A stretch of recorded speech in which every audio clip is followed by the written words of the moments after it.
Hello.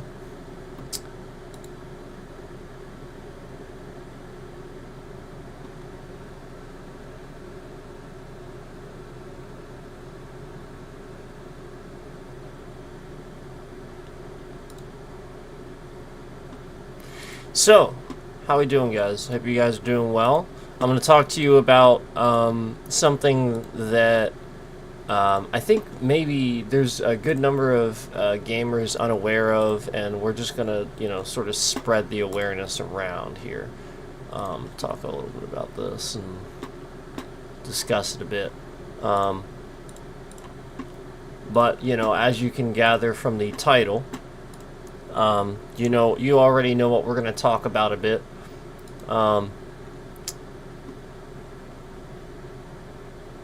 Just give me a minute here. Give me a minute to continue setting up the stream, and then we'll talk a little bit about this.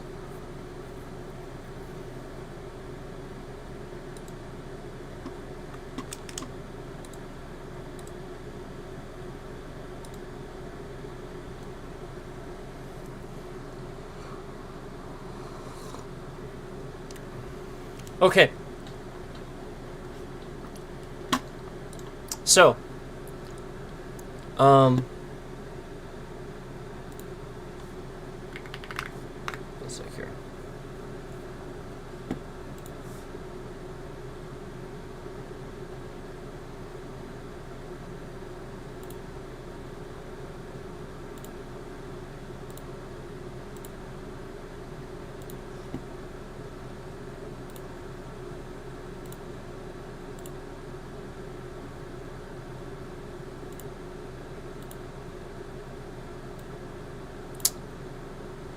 My fault.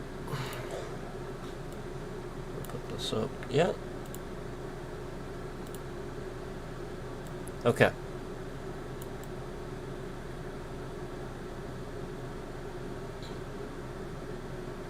Just put it there. Okay, here we are. Here we are. All right, we got the stream going. Thank you so much for joining me. All right, so the Asus ROG is flat out an Xbox handheld. That is literally what it is. You can get this thing online. It's available. And it runs Windows. So all you gotta do is get this thing. Again, I know a lot of people don't like the Series X. I know a lot of folks, you have a pretty strong opinion on that. I'd like to talk to you a little bit about that today, because I have some pretty strong opinions for you, and I always have had a very strong opinion of the Series X myself. So I'm going to give you my opinion, and as you guys know, I've had a Series X since pretty soon after they came out. I mean, I didn't sit on this one, so I have many years of experience with this console, and enough now to know what's going on. And the Asus ROG handheld is the one we're talking about, and it looks like this. It looks great. Look at this thing. Look at that. Look how cool that is. Now this actually comes with a 120 hertz screen at 1080, and those lights have dimming, and they have like functions where you can make them, like you can change them and make them like breathe and stuff. Like you actually have RGB functions for them, and it's really cool. So this is actually a very, very diverse handheld, and thank God for Asus and ROG for putting this together, because I cannot express enough that Windows, the Windows part of this is awful. It's fucking terrible. It is trash, okay? It will force you, just like Windows 11 does, it will force you to log into your email. It will force that. Now, I understand that this helps with syncing and stuff like that, but maybe you don't want to do that. And so, like, it's fine for those who do. I'm not saying it's not fine for those who don't want to do that. I'm just saying that, like, what if you don't want to do that, and then now this is like data mining central where you must sync your... You get what I'm saying? Yeah. So that is a huge downside, and each update that comes out, they're fixing the little loop back. You can't do it anymore. So we can go over that a little bit. I talked with Gemini. Gemini agrees. Actually, even, I swear to God, Gemini offered the verbiage that this is garbage. I didn't even need to say it. Gemini offered the verbiage that this is garbage. It actually, literally the first statement it made, it was, this is garbage. I swear to God. So I cannot express enough how that is garbage. And it's going to make people that are buying this handheld pissed off. They're going to return it. They're not even going to want to do that. They're going to go, you know, to the Nintendo alternative and never touch an Xbox. It's true. Okay? But I'd like to talk to you a little bit about this for those who don't mind, those who, you know, alright, fine, whatever. Alright? I'd like to talk to you guys, and we'll talk a little bit about it still. But I at least, I wanted to be as completely transparent and crystal clear as I can be.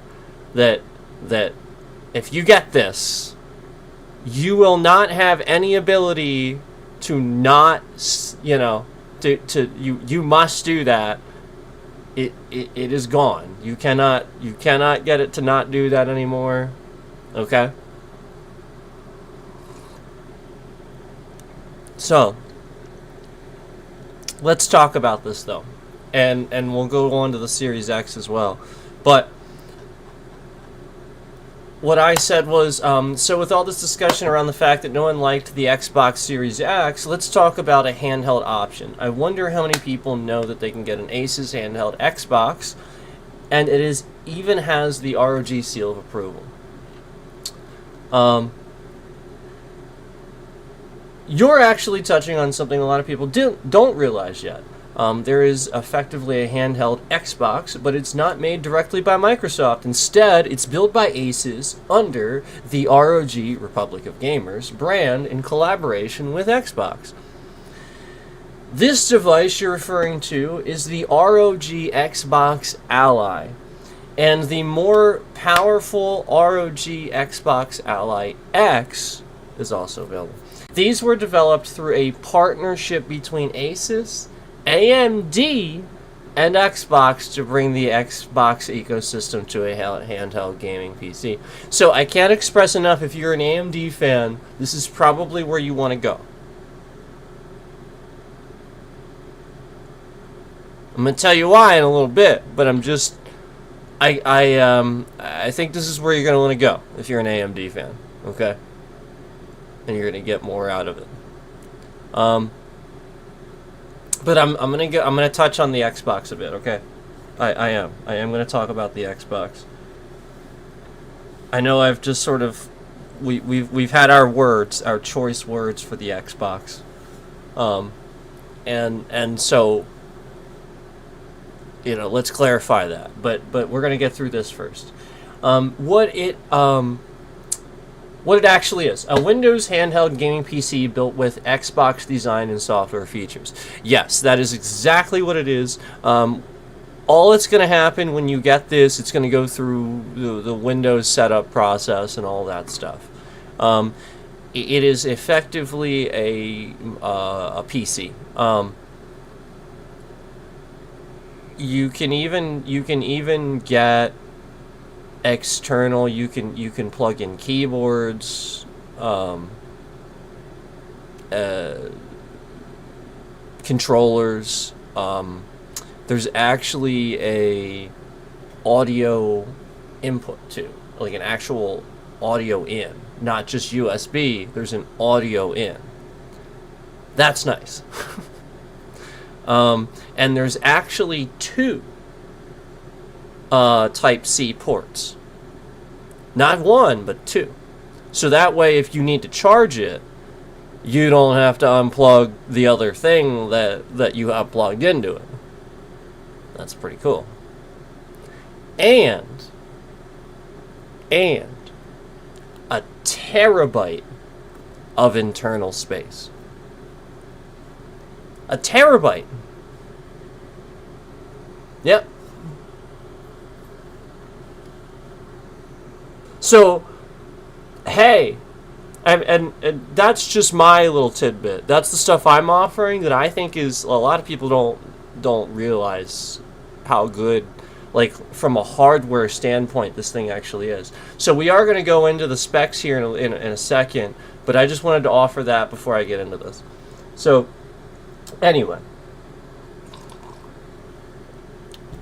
Designed to feel like an Xbox controller in your hands. It does.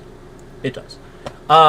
Lets you access Xbox Game Pass, Xbox apps, Steam, Epic Games, and other PC stores at the same device. It does. It does it very well, actually. So instead of a traditional console, it's basically a portable gaming PC that runs the Xbox ecosystem. That's exactly what it is.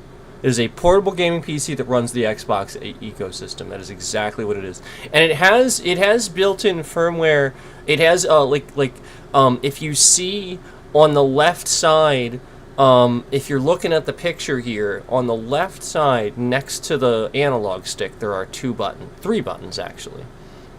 The one that's sort of on top there,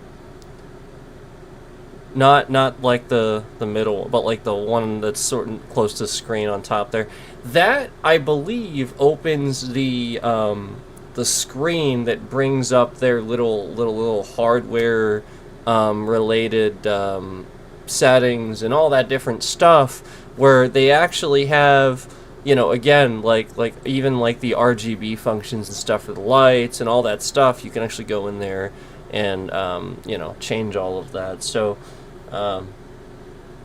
it does. So anyway, key specs roughly: 7-inch 1080p 120 hertz display. AMD Ryzen Z2 series processors. That's awesome. 16 to 24 gigabytes of RAM, depending on the model. Starting at 16 to 24. So they're not skipping you. And then 512 to 1 terabyte. Xbox style controls, dedicated Xbox button. It does have that. It does. Runs a Windows 11 with an Xbox full scale interface. And again, while we're not necessarily saying that Microsoft and Windows 11 are great or anything, you still want the updated OS. You obviously can't be on 10. So it is important that it's running 11. So that's good.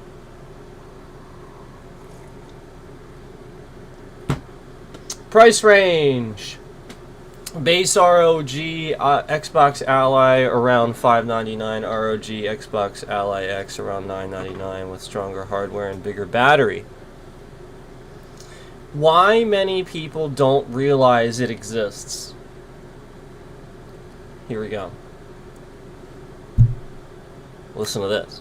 A few reasons. Brand confusion. People expect a real Xbox handheld, but this is technically a PC with Xbox branding. It's true. That's true. That can change a little bit of the advertising search function for online, for sure. Microsoft strategy shift. Instead of building their own handheld, Xbox leaned into partners and Game Pass everywhere. Yeah, Yeah, you can see that going, to the Asus ROG realm where they look, they trusted these companies. I mean, Asus. You guys know I've always loved Asus. We've talked about that many times.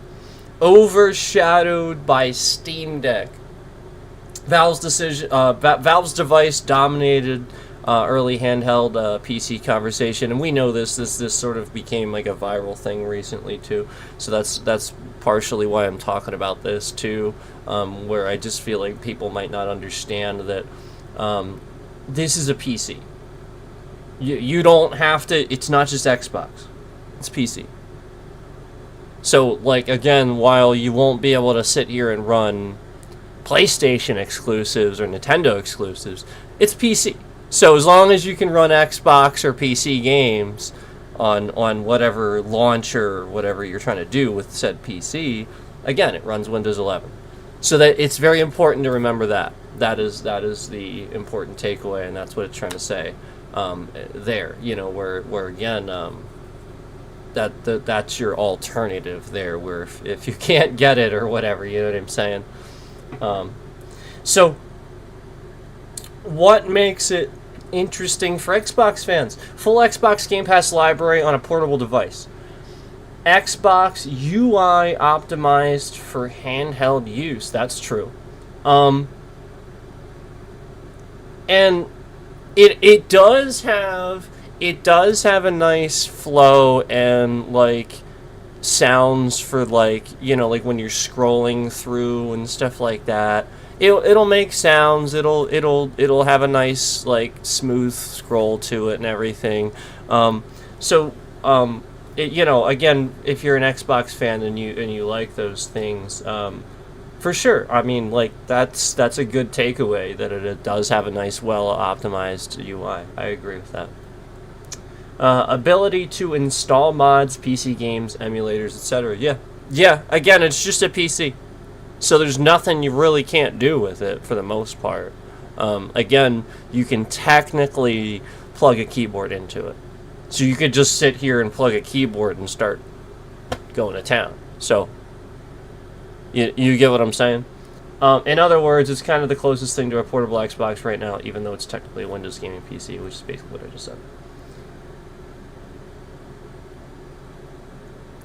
Your point about the Series X discussion is interesting too. Xbox seemed to be moving towards a strategy of Xbox Pass everywhere, Game Pass everywhere, Xbox ecosystem instead of a single console. Perhaps partnerships like ROG Ally. That's a very different approach from Sony or Nintendo. Yeah. So as far as like what I think of Series X and my experience with that. Much like a lot of the other stuff that we've been having issues with, that is all synced through Microsoft's ecosystem. Those are the problems I had. Where basically the hardware itself was pretty flawless and everything ran exactly as intended, pretty instantaneous. Even game resumes where just like the PS5 where you have pretty instant game resume and stuff like that. And I'm pretty sure the Switch does that pretty well too, for the most part. But the Series X could do this too. And it was pretty instant game resumes and I just remember, that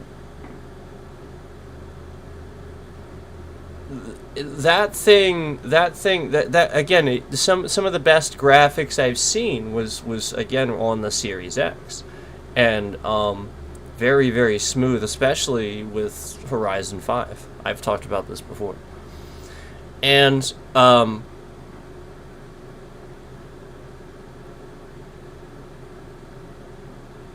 so here's the thing. Um, I started having a lot more problems after, you guys know, I did the sync and I tried to use the, sort of feature that almost nobody has access to or is using. And it's the very rare feature that they allowed access to I guess beta testers or something like that. And I was using it, and this is part of the problem. So, like we're there's all these this data mining going on, and just some nonsense. Basically, as soon as I started doing that, I started having all these problems with the software, where stuff was very blatantly getting hacked, and like almost like the competition trying to cause a problem or something like that. And like I said, I would confirm this simply by understanding that this would migrate to various other things, where even Microsoft was convinced it was a hack that was preventing me from using my disk drive. Okay, they thought this and told me this and stuff like that. Through Xbox support, they wanted me to send it, yada yada yada. And I was simply able to confirm that this was not the case, because I could simply get it to start working myself by unplugging the Ethernet cable and disconnecting the internet. So the whole point was I wasn't going to tell them this. You know what I mean? Like, why can't the guy on Xbox side of things figure this out? You know what I mean? Like, why should I have to tell him that? I'm an idiot as far as he's concerned. He should run me through that. He should know that. He should be like, unplug the Ethernet cable. See if it happens. Just try it. Why? You get what I'm saying? Like, I just feel like this is a basic sort of thing that any IT professional is going to do. Anybody. They're going to just start doing basic troubleshooting steps like that. I mean, like, if you're isolating a problem, right? You disconnect things. So the point is, I isolated all these problems with the Series X to be boiled down to the fact that all I had to do was disconnect my Ethernet cable and cease internet, and the stuff would start launching and working. And so I started realizing that the black screens and stuff that were happening, like this stuff wasn't happening like black screening on my Xbox. It was black screening for the stream software, and you get what I'm saying. Like, they were blocking it out for the stream, and then just like slowly but surely this leaked into my streams and started causing a problem for my streams, where it's like blatantly, obviously, somebody sabotaging Microsoft. The more I talk about Microsoft, the more these things happen and we get worse and stuff like that, and so. Basically, it's very blatantly obvious since everything is all connected, and again, we know that the U.S. military uses Microsoft because, again, the current administration's a bunch of retards. Okay, so we know what's going on, like blatantly, obviously, and honestly, like the fact that I had 6 likes on the stream, and as soon as I say this, my likes start coming off in mass quantity. There's something to that. Like, the troll that puts them on there just to remove them. You get what I'm saying? Like, we already know that these things are correct. The you know what I mean? Like, the more we see the bad actors and the people that want to press these things for their own data, mining and stuff like that, and we see the opposite, happen, where somebody does something like that. It's the sort of thing where you can put 2 and 2 together and see that there's a reason. You know what I mean? Like you get what I'm saying. I don't want to get too much into that and give people attention and stuff like that, but it's pretty obvious to see certain things for what they are, because again, we have many times where things like this are very apparent. Like it's just behavior on an algorithmic scale, actually. Like not even just this particular bad actor that's always in here and behaving this way, but again, it's actually a behavior more on an algorithmic scale. It's not even just this person. This is AI. This is everything's going on. Where we have rogue AI, we have data centers, and we have all this stuff. So I cannot express enough. I just learned that apparently bad actors are now using dead kids to scam people. Come on, man. Now, listen. Now we're going. Now we're. This is. That's all. Come on.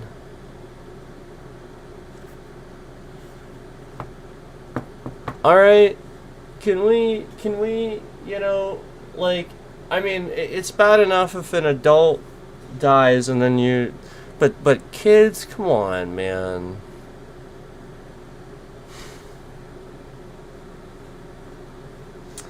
Anyway, man, it's like nothing's sacred to anybody. Anyway,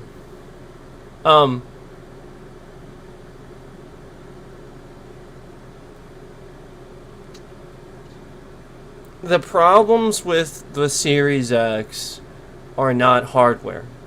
The hardware is actually extremely good. Extremely good. Some of the best I've seen. I'm actually genuinely shocked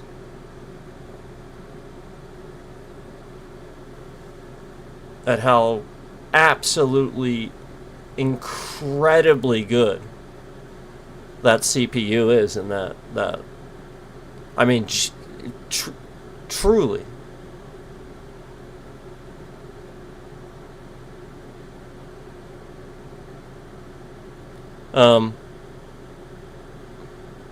Seriously, the console itself is extremely good. I think it's just this internet meme where, because it was this box, people are very quickly dismissive of things anymore, and this became one of those sort of quick dismissive memes instead of a positive one. So, like, you could have just turned this into something positive too. Like, again, the point is, a lot of people for many, many years were actually saying, why is it called a box? It's not a box. It's like a rectangle, if anything. Why do you think they finally made it a box and now everybody makes fun of it? No, you just wanted to make fun of Xbox. Like, that's it. Like, you just wanted to make fun of Xbox and anybody that plays it. That's all you ever wanted to do. This is the truth. That's all because that's all they ever did. And so, anyway, the point is, there's nothing wrong with the way that looks. What's wrong with it? It's actually a box. The entire top of it is a grate with a fan. It'll never overheat. That thing is good, trust me. Like, never. Where's the design? Like, there's no design flaw.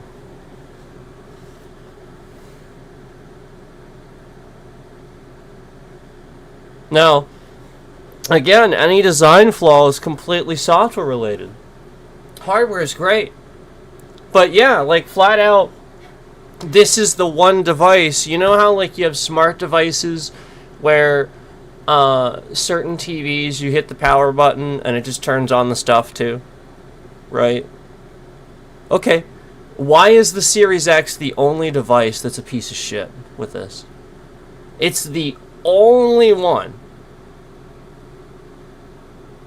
I swear to God, over and over and over, the scammer that was doing this, hacking my Xbox, wanted this problem and wanted me to misunderstand. And they were constantly linking and turning it back on when I would turn it off. It's a function, but the whole point is the Xbox was mistakenly turning it back on.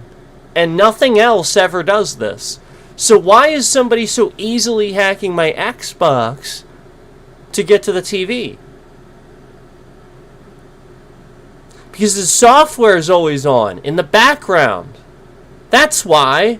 It's standby mode. It's got nothing to do with anything except that Microsoft cannot get sleep mode correct. They just can't do it. And years ago, I said I was having all these problems. Remember, I've talked about this before, about how my one of my PC builds would never go to sleep. But if it did, it would immediately wake itself up. Like, I swear to God, every time it would go to sleep, it would shut everything down just to go to sleep and wake everything back up again.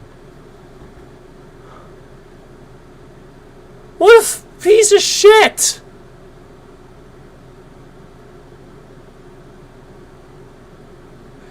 So, again, Microsoft is this trash. They never fix anything. What is all this data you're collecting? Why do I have to... And then anytime for the past several years, like when I was dealing with those issues with IOI and stuff, trust me, I understand why you wanted the diagnostics, but you gotta understand from my point of view, that's really fucking annoying. Microsoft should be sending you this. I don't even have a choice. I'm just opted in. I must have this stuff sent to you. And you're telling me that you need me to send you 2 different diagnostics reports for every single email I send you as to a glitch to fix this game in Windows. In Epic Games. What? No, that's Microsoft not sharing it with you all while claiming that it's for diagnostics data. So what the fuck are they doing with it then? Holding on to it? Yeah. So, again, it is slimy. It is sneaky. And I do think that Microsoft and Xbox are 2 different entities that were striving in different directions. Where I think Microsoft does spy on people, does want these things, does want data mining, and Xbox, obviously, not so much, because they're a family gaming sort of company that has to look that way. So they're not going to, that's going to be very opposite of their... So, when you were just, you have 2 different companies that one owns the other, and you're going in opposite goals, opposite directions. It's just like the rest of the country right now, where our politicians aren't agreeing and they're going opposite directions on everything. This is exactly...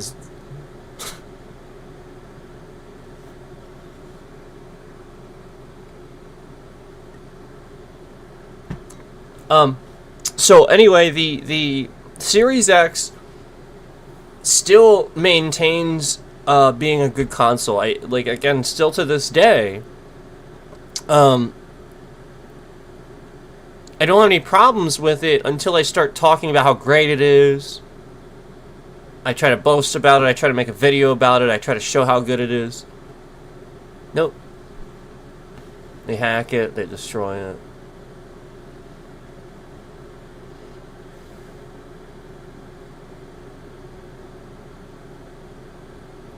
Now, there's always a call to hold back enough technology that a regular old Joe Schmo can't hack the Pentagon.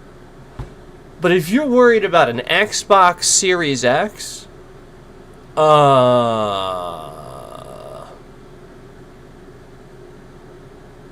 You, if that's the reason, because our politicians in this country are this fucking stupid, if that's really the reason,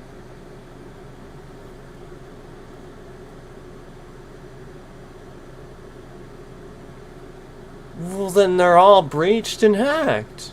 And that's the real reason it's actually all happening. They think it's us. But really, they don't know how it works. So the scammers keep on making them think it's us and the gamers and all that. Meanwhile, they're just breaching them through those things because those politicians don't fucking get it. And meanwhile, probably half of them are still the ones that are, you know, like everything they do with their families, they're going to post a picture, they're going to tag everybody, they're going to tag the location, they're going to, you know what I mean? Like those people. And then there's some of the most, you know, Karen of the Karens. You know, I've talked about not using this term, but how else are you going to use it, right? This is the point. And this is what I need you guys to understand is this is what happens when a bunch of idiots are running things. They don't know what the hell they're doing with tech.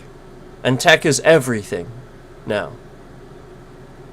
And these people are literally so dumb, they don't understand that can't hack the Pentagon.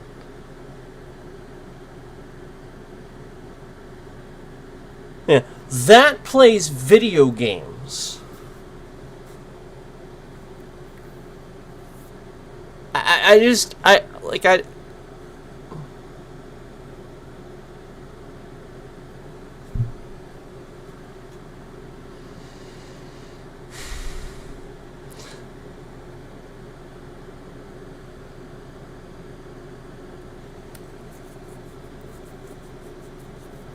Some jackass somewhere that figured this out, right? Told somebody to scare them, you know, so they get a raise, right? And that's the whole point. Like they don't like that. Like you gotta figure that that's probably what happened. Like some jackass to get a raise or to look really good told these politicians or told somebody, you know, with the research or whatever, that this is, you know, that yeah. Technically speaking, that CPU is powerful enough, blah, blah, blah, yada, yada, yada, durka-durka-durkity-dur. Okay.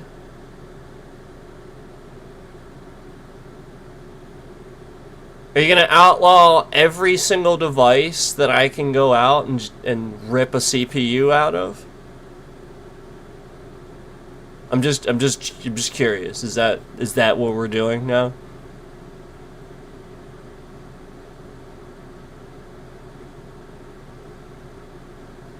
You're gonna have, that's gonna take a boy, you're gonna have a tough job ahead of you if that's is that what we're doing? You're gonna have a tough job ahead of you if that's what you're yeah. No, like you gotta rationalize, like that's a radical, pretty extreme point of view. It's very obviously more likely, you know, the other stuff that I said, but sure, obviously you can't rule that stuff out. Obviously still think the other stuff, but like obviously there's a more clear and obvious thing that happened. You know, I'm not saying that. We're just talking about everything, you know. There's if there's even a 1% chance of it, I'll talk about it. That's all. Okay?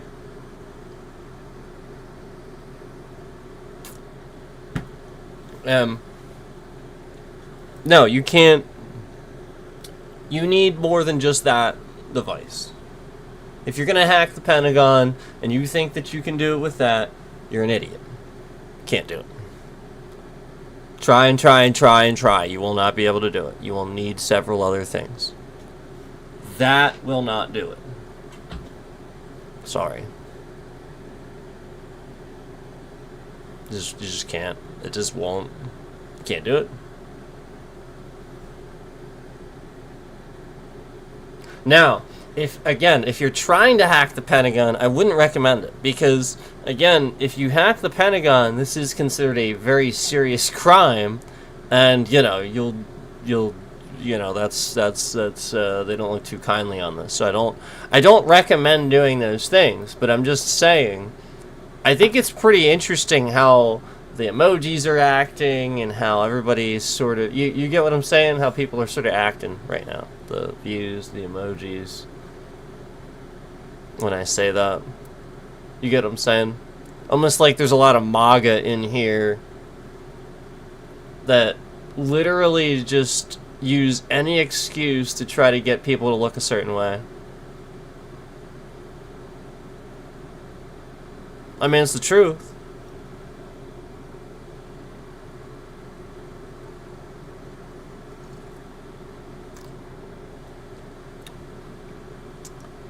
It's kind of like the day that I said, alright, fix your stuff or we'll make violent threats against... We'll just do stream after stream making violent threats against the president. Do you remember when I said that? Do you know how... I cannot express how that is incredibly legal to say. I can say that. Yeah, it's totally legal. And I can then do it, too. Because you know what I would do? Yeah, all I would do is then go on stream and pick a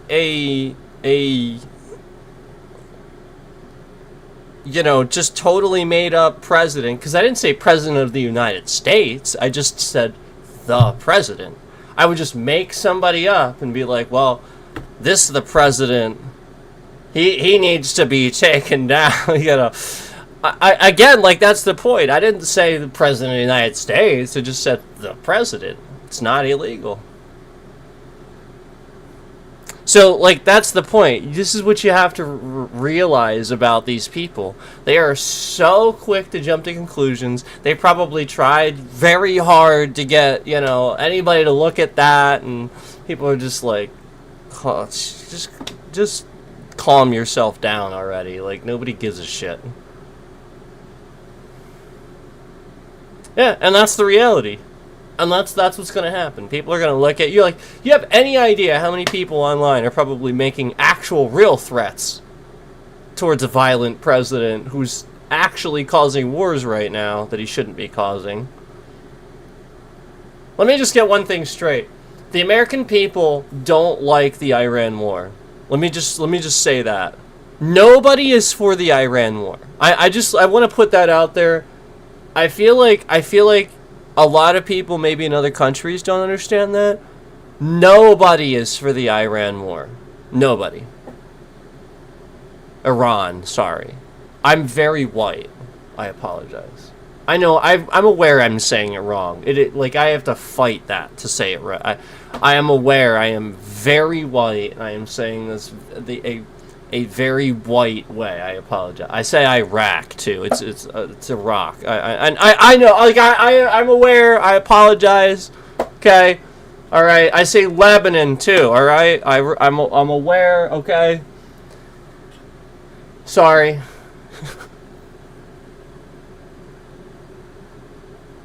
At least I don't say Beirut. Right? Like we don't say We don't say that. Isn't that funny, though? Like, we pronounce that one right. Right? Like, we don't be like... We're not like, yeah, there's troops attacking Beirut right now. Sucks. We don't say that, do we? No, we say Beirut. So why the fuck do we say Iraq and Iran? Why do we say it like this? Why am I taught this? Why every white person my entire life say it this way and now I say it this way? Why didn't they say it Iran, Iraq, like it's supposed to be pronounced? Why do we say buffet? instead of Buffett. If we're saying things different, we're not French.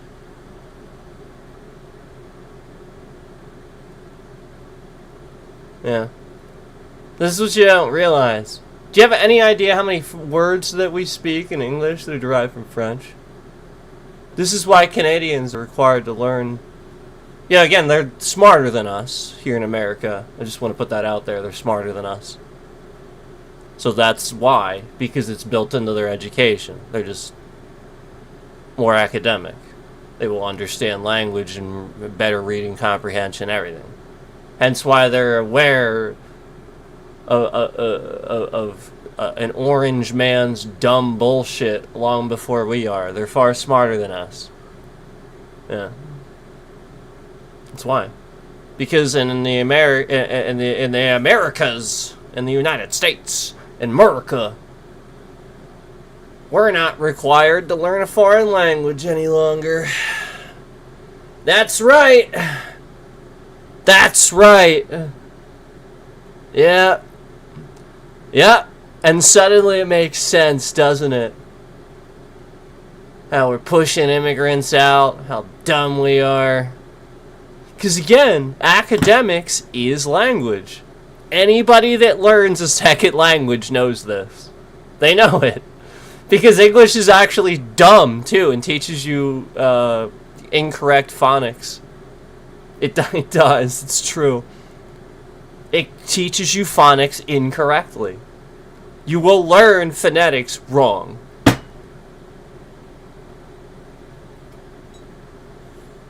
It's true. Like Iraq. Yeah.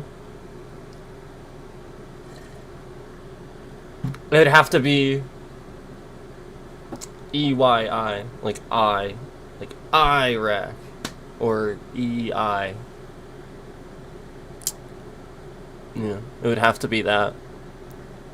You can't go just... The I would make an S sound. Because there's no other vowel to change it. Iraq. And suddenly I can break that down and just understand it. Because I get academics and language. Suddenly you understand why everybody's stupid. I'm not trying to be a mean to people. I'm just trying to point out what other countries see and what they are also pulling their hair out about. It's just that I'm an American saying it, so it sounds a certain way.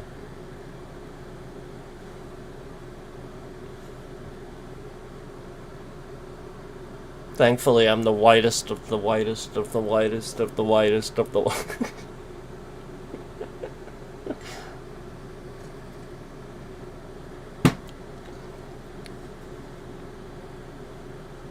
No, because it's true. It's true, though. If anybody says it, that's not the whitest of the whitest of the whitest of the white, and even they're getting attacked. It's crazy. I know that we were going to talk about this, and we are. I felt that I had to talk a little bit about that, because I just think that too many people are staying silent, not and playing the safe card or something like that. You need to stop shutting up. Americans don't want war in Iran. Nobody does. That is all Trump, all on his own. Even Congress is trying to put a stop to it. We don't want it. It is all him. It is all political. He is killing people for political. I'm sorry. I don't know how else to say that. I'm sorry that you have to hear that way, but it's the truth. And nobody's going to tell you that. But America, and that's why the U.S. does not agree with it. There's no way the troops agree with it. There's no way that the troops that are getting attacked at the embassy, that again knew that would happen after that happened, would have agreed with that. There's no way in hell. They know flat out they're gonna sit here and they're sitting ducks at a U.S. embassy in Iran if okay, or anywhere really in that area. And you know, what do you think's going to happen? The whole point is you're seeing firsthand, and this is why I'm grateful to those who are covering this without political, you know, no necessarily political ground. You can see firsthand what happens. Basically, everybody just attacks each other because there's such little governing happening in the Middle East, where a lot of times it's being influenced by the larger dictatorships, you know, and regimes in the area. That's all that happens. Like, the moment he comes in and he strikes something, this is the opportunity for these other Taliban's regimes or whatever to swoop in and do what they've been trying to do. That's it. So literally all that's going to happen, because he struck some things, and now Iran doesn't have a supreme leader anymore. Like, holy shit. Like it's just going to be chaos. Like, that, like, there's no supreme leader to sit there and like, hold the country together and for people to feel, like, because you know, it's not like there's already tensions high or anything. But then he's just killed in a strike. No, that's exactly what every Taliban, every terrorist organization, period, is going to want. So they're just going to start attacking. And then months later, he's going to be like, well, now we really have to do something. Now it's bad. Now we got to have a full scale. We got to go in, and it's all. I promise. Because again, it's just all about making him look good for the sake of you know, propaganda, like fixing something, causing a problem to fix it. That's what he always does. Okay? They had a nuclear plan. The Iran nuclear deal was not the worst deal. It was actually pretty freaking good. Okay? He got rid of that. Don't forget that. He caused the situation. I know you don't want to admit that Obama did anything, but at least admit that that's something Obama did, and he did do that, and that was there. I know it's very hard for people to admit that. I don't know why. He was pretty much the greatest president we've ever had. So again, you look a little bit racist because there's plenty of fucking facts that point to him being pretty much the greatest president we've ever had. So again, you look a little bit like the orange man posting apes with their faces on them when you do this. But I'm just saying that there are plenty of things that you could. And again, you know, recently, I'll give it right back to him. I'm pretty center. You know, he does something where I can say, look, you did this wrong. I'll throw it right back at him. But the point is that it's not hateful. It's constructive criticism. This is valid. It's something he did wrong. So now you can trust what I'm saying about him that he did right, because I can give it back too. But it's actually valid. It's not just random nonsense. All right, I'm just trying to be reasonable here, okay? And that's as political, I think, as we're gonna get. I'm gonna try to move on, but I think that more people need to make some statements about it, and we need to remember that we were at a point for the first time in a while in this country with no wars. We had pulled out of Afghanistan, and they tried to make that look bad. It always looks bad when we pull out. You know, the people hanging from the planes. No, they tried to make Biden look bad with that. It always looks bad. Because we shouldn't have been there. There will always be impoverished people. There will always be people following soldiers around because the soldiers helped them. That's it. They're living there for a while. Okay? They meet people. They help them. They do the best they can. Because they're Americans that care. It's the truth. And it's always going to look like that. It will always, always, always look like a bunch of people that know that America is there to help, hanging onto the plane, praying to God that they hang on for the entire flight and that they don't fall off. I swear to God, they'd rather just fall off and die than stay there. Yes. So you got to appreciate the fact that they would rather fall off and die or get stuck in the system here than be where they are.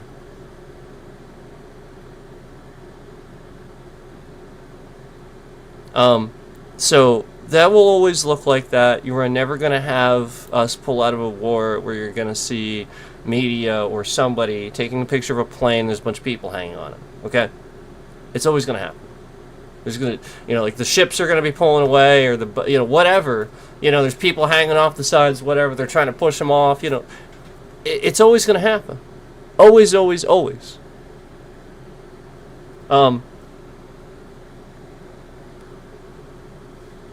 So, the whole point is that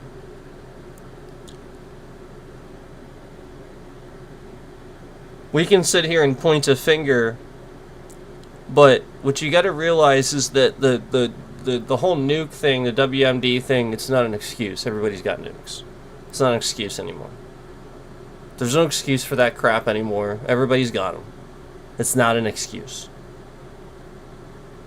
And there's really no excuse to sit here and attack another country unprovoked. That's it. Literally, that's it.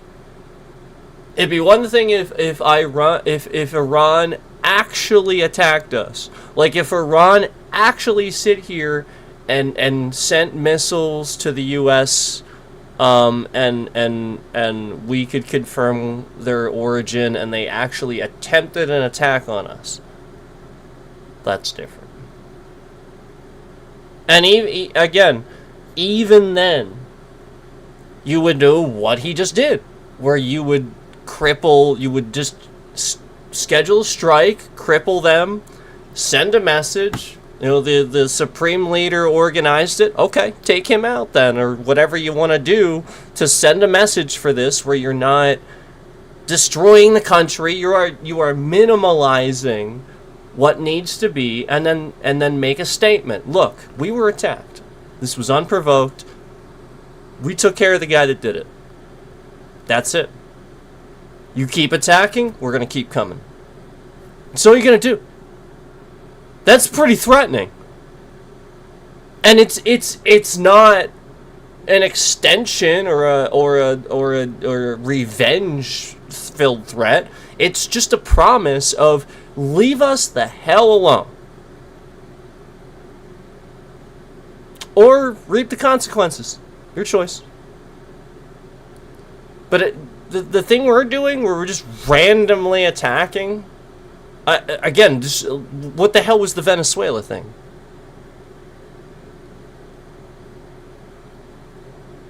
We don't bomb random fishing boats just because there's some drug people on board.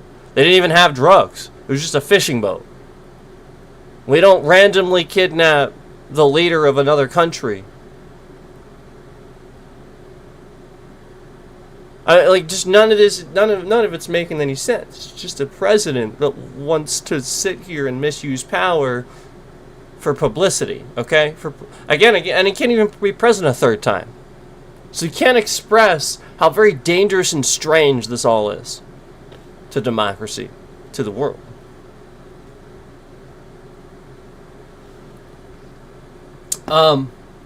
Anyway, like I said, that's probably about as political as we'll get. I'd like to go back to this, but I think not enough people are talking about it, so I just wanted to talk about it a little bit. You don't even have to be political.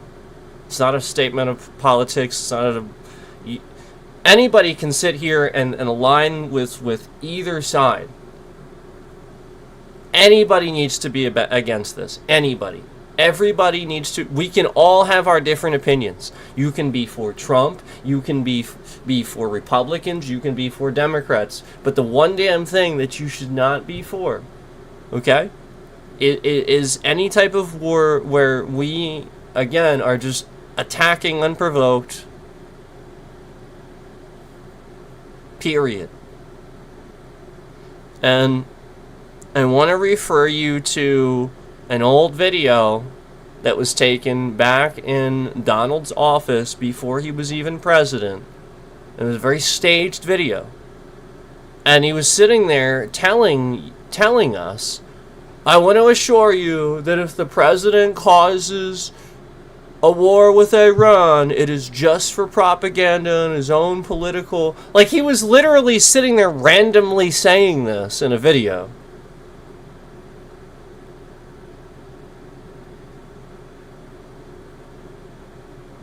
And I can't express enough how many times we've talked about before when he would just randomly say something and we're like, why is he saying that? It's so random. Nobody's doing that. Oh, right, because he's going to do that. Oh, right, that's why he's... Oh, right, okay. Okay, so I'm not trying to be political here. I'm not trying to be against somebody's ridiculous, retarded orange man president here. But again, how many times can we sit here and prove that this guy is not somebody... like literally, it's just endlessly... I can't roll my eyes hard enough. Like he doesn't have an answer, he doesn't have a plan, he doesn't do anything. It's just, if it didn't work, and he was wrong, no he's not, and yes it did. That's it. This is the most childish fucking scheme in history. Read his book. The Art of the Deal. Because it's the art of the steal. And he didn't even write it. Somebody else wrote it for him. And in that video, you can deduce a lot about his work ethic. Literally, you sit there and look at his desk. There are books piled up that look completely untouched. They don't look like they're being read whatsoever. They look completely new and pristine. They've never been opened. They don't even have bookmarks in them. And there's several stacks. This is a staged thing where he wants books. His laptop is completely shut, and there's a post-it note with a note on top of it indicating somebody left him a note, and he didn't even get back to that yet or open his laptop. And in addition to that, on his main desk where he's sitting, pushed over to the side, you see stacks of fucking papers. I cannot express enough that if somebody is doing their work, their desk is clean. This man always got this wrong. This is why you know he's a scammer. He would always sit here and load his desk up for the intent that it looks like he's doing work. I cannot express enough that, again, this is how you know he never did any work. Because, again, anybody that's a businessman, we liked him because he's a businessman. Anybody that's actually a businessman doing their paperwork, there's nothing there to do. Because that's actually the work that he does. That's all he's got to do. And the rest is goof off, have meetings and stuff like that. That's the point. So that's why he's not there doing that, because he's meetings and stuff like that. So when he's there and he's doing the video, why didn't he do it then? Because he's doing the video? And he didn't do his work? And it sits there until his secretary does it and gets underpaid? Yup. Yeah. Yes. 100%. Okay? Please recognize an entitled douchebag when you see one. Please, please, please.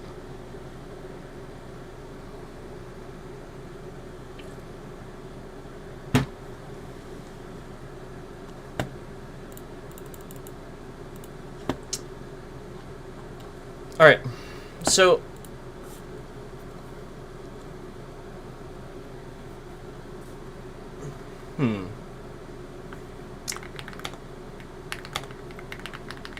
thanks for watching, guys. Appreciate it.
So, I said this is actually a very good handheld with really good hardware, and the lights are awesome. I'm actually genuinely amazed that more people aren't buying these. Do you think it's the price point? I wonder if they took $150 off the price, if both models, if they would immediately sell better. You're actually thinking about this the way a lot of analysts do. Price is probably the single factor holding it back, but it's not the only one. Let's break it down. I'm just going to do this time. You're actually thinking about it the same way a lot of analysts do. Price is probably the single biggest factor holding it back, but it's not the only one. Let's break it down. Number 1. Price is a huge barrier. The handheld itself is powerful, but it's expensive compared to competitors. Yeah. Base ROG Xbox Ally, about $599. ROG Xbox Ally X, about $999. Meanwhile, the biggest competitor, Steam Deck OLED, starts around $549 and goes up to about $649. No. That means the base Ally is similar price, but not cheaper. Wrong. The Ally X is $350 to $450 more expensive. So a lot of buyers think, open quote, why pay $1,000 for a handheld Why when is I it can saying get a that? Steam Deck for $550? Steam Deck's like over even though $1,000. The Ally is more powerful. Number 2, your $150 idea is actually pretty close to reality. Interestingly, when retailers did drop the price, sales interest improved. For example, one promotion cut the price from $599 as $499, and suddenly it became a much stronger competitor in the handheld market. Then do that! That lines up almost exactly with what you suggested. $150 off around $450 to $500. That's right, in the impulse buy territory for gamers, so your instinct is pretty solid. Numbers 3. The Steam Deck got there first. Timing matters a lot. The Steam Deck launched years earlier, so it built a huge user base, strong word of mouth, game optimization around its hardware. By the time the Ally arrived, many handheld gamers already owned a deck. So Asus was fighting an installed ecosystem, not just a device. Windows handhelds are more complicated. Another reason people hesitate. Ally runs Windows. Steam Deck runs SteamOS. Yeah. For hardcore gamers, Windows is great, but for casual buyers, Windows handhelds require more setup, battery tuning, driver updates, launchers. The deck feels more like a console experience, which attracts more mainstream buyers. 5. It's actually a niche market. Handheld PC gaming is still relatively small. Most gamers still buy Nintendo Switch for portable gaming, PlayStation to Xbox for couch gaming, gaming PCs. Handheld PCs. And we're going to talk about that a little bit too, the couch. My honest take. You're not wrong at all. If the pricing looked like this: ROG Ally, $449, $499. ROG Ally X, $699 to $749. ROG. I think sales would jump dramatically, because once people hold it and see the 120Hz screen, the RGB lighting, the powerful AMD chip, it's honestly one of the coolest handhelds on the market. It is. It is so cool. There's actually another interesting factor here too. A lot of people think Microsoft intentionally didn't push it hard because they're working on a true first-party Xbox handheld. No, they're If not. that's true, it would explain why the marketing for the Ally has been relatively quiet. They're If not. you want, I can also They're explain just trying to kill three it. hidden reasons the ROG Ally is loved by enthusiasts but ignored by casual gamers. It's actually a fascinating market psychology thing. Okay, so, look. I've said this a million times. I've said it a million times, and I'm going to say it again. And let me give you some history behind why I'm saying this, okay? Okay. I know my freaking... Alright, basically...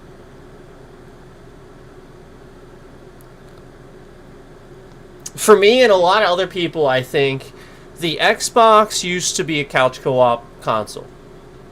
And around Halo 2, you know, like every Thanksgiving, I would get together with my buddies or whoever was coming over, and we would get in front. We wouldn't watch football, like maybe once in a while. No, we would play Halo. And we would get the Xbox out, and we would couch co-op the shit out of some Slayer or some just co-op campaign. And this was genuinely a lot of the fun I had playing couch co-op. And it brought couch co-op to life with gaming all over again, where we were missing this. We hadn't had this since like N64 days. Remember, where like GameCube had it a little bit, but it didn't have enough games that felt like the N64 did, where we just all sat in front of that and wanted to play that nonstop. This was the first console to do this correctly again. And we had Halo. We had so many. We had Gears. And again, so like we just had, even just thinking about these two really big franchises driving the fact that, we had this really big FPS market that almost nobody else could do, because typically FPSs on console didn't do well. It's hard to aim. It's sort of blocky. And they just nailed it. And then, just at a certain point, sort of at the certain point where Bungie split ways with Microsoft. Sort of then. They just sort of stopped couch co-op. They were like, yeah, we're going to do it. We're going to do it. Remember? They said it like 2-3 times in a row, and each Halo that would come out would never have it. I just stopped buying Halo. I literally started making the statement publicly as they were announcing Halo, I am not going to buy your fucking game. Period. Go fuck yourself. Because you constantly make the lie statement that you're going to release this with couch co-op. Get people to buy it, and then you never have it.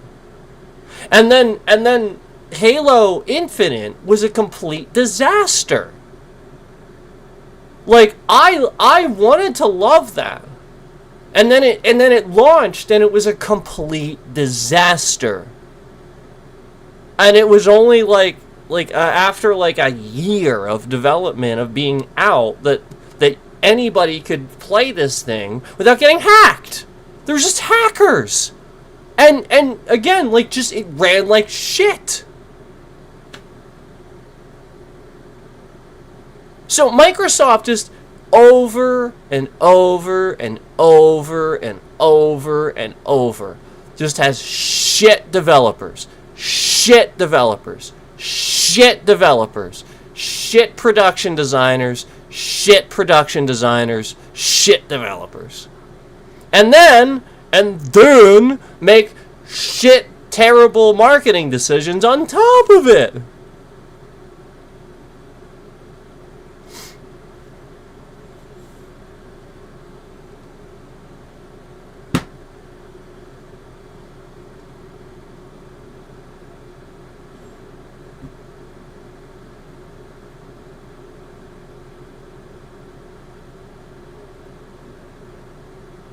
Do you know why, like, nobody is playing the Final Fantasy games on Xbox? Remember how they put, like, all those old Final Fantasy games on Game Pass and stuff like? Do you know why nobody's playing them? Because nobody has an Xbox. Absolutely no PC gamers use the Xbox app for PC. It is trash. It is literally garbage.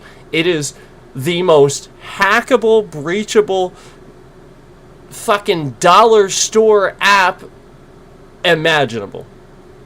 Seriously, that thing is literally trash. That is the thing that was breaking, because that was what I had to use when I would stream my Series X through my PC. I had to use that. That's what it was through. And I know some people actually think you can't do this. No, you really can. I was like the only one doing it, and that's why people were watching. Yeah, people didn't even know you could do that. It was a feature they only enabled for several people. It's still on my channel. You can go watch it. I literally sat here and used my Series X and streamed it through my NVIDIA card. And as soon as they found out I was using NVIDIA and it looked that good, they started breaking the shit out of that. Because that's what it was. Like, it was blatantly obvious NVIDIA would, like, fix all of the stuttering and stuff that people were normally having in X. But I didn't have that. Even when I just played without my PC, I didn't ever have that. So my point was early on that I was just showing that the Series S was useless. That they literally sold this. It was a scam. They didn't want to own up to it. They literally wanted so many people on this fucking digital version of the Xbox where you could never insert your discs. And they wanted to break the Series X. And that's what they're endlessly trying to do. Remember I told you there were like disc trays, like glitches and stuff. And it was to the point where the whole point was they were trying to convince you it was a disc tray thing. But I learned that this wasn't the case because it eventually happened. They made a mistake where they made the Blu-ray app actually do this too. Where the Blu-ray app now started to have a different error, and I'm like, okay. Now I know what's going on here. Now I know what's going on here. So they were trying to make you think that it was something with your disc tray and stuff like that, like hardware related. But most people don't know how to deduce this stuff and troubleshoot it. So it literally, for me, it was just like as basic as this shit ain't adding up. Doesn't make any sense. And obviously I figured it out, but who else is between all the people that don't have Series X's and stuff like that, you know what I mean? Like, who else is gonna figure that shit out? You know what I mean? Like, who else? And nobody is. Nobody's figuring it out. And I tried. But they know everything. And again, a lot of weird stuff was happening where I was getting scammed, and a lot of more weird stuff was happening where I just did not want to go down that road and have worse things happen. So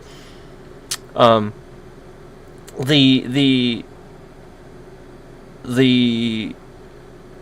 streams you're going to want to look for if you're looking at my channel and you want to know which streams we streamed on the Xbox Series X, that was Elden Ring. If you remember, and when I said they broke Elden Ring and they were trying to get it activated digitally, that's what it was. It was the fact that, again, I have a physical copy, a disc copy of Elden Ring, and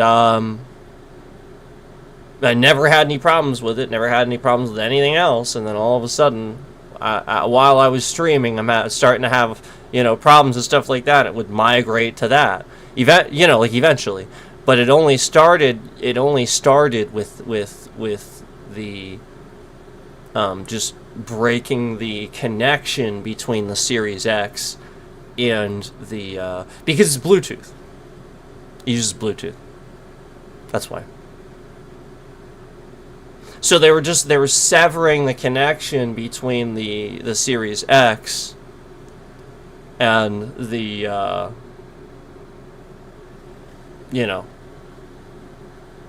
the PC that I was streaming it through, essentially.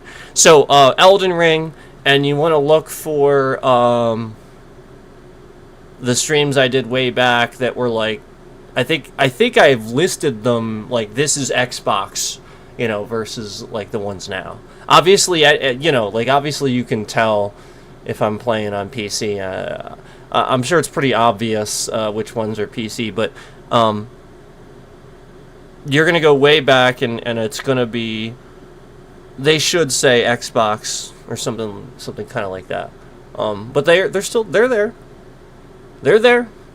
And you'll see that it was black screening, and then I had to refresh, try to get it back. They would just do things to get the stream software to not display the screen. Just some of the stuff that continued to happen way after that, but then just happened with other stuff conveniently, and was not something that should have been happening, and so these were some of the original things that were happening, you know, like display capture, whatever, you know, what have you. They were just making it black screen, where it should just be displaying what this thing is showing, and then I can you know, I would turn my head to look at the stream to see how it was going, and it would be on a black screen. It's like, oh geez, how long are people watching a black screen? And so, you know, I originally it wasn't so much, and then as I would stream, it would get worse. It would get worse. It would get sort of like anything else that you guys see on here that's like an attack. So, I mean, like, I have no doubt that was initially how a lot of this started happening. You know, was the attacks that happened through that, was me doing that, for sure. Because the streamer that I networked with, that I told you guys got breached, he got hacked bad, and my data got leaked through his. For sure, you know, for sure, he had me on there. There were several people. We had each other on, you know, some things, and I guess all the data that's linked, you know, I mean, like, we're talking about when that guy gets breached and hacked, what you have to realize is now he's on there, so, you know, anybody that's on his friends list, they're going to sit there and just start writing down everybody's real name, data, and anything they can learn from that friends list before the person figures out that they're, you know, like, that's all they're doing. They're just data farming. So they just logged into the account to just learn some information and then get the hell out of it. That's all they're doing. Because, like, anymore, that's the point. And so like, a lot of times now they can just sit here and use AI to bot, you know, and it doesn't even seem like you logged in. You know, where that tricks the system. And that's part of the problem.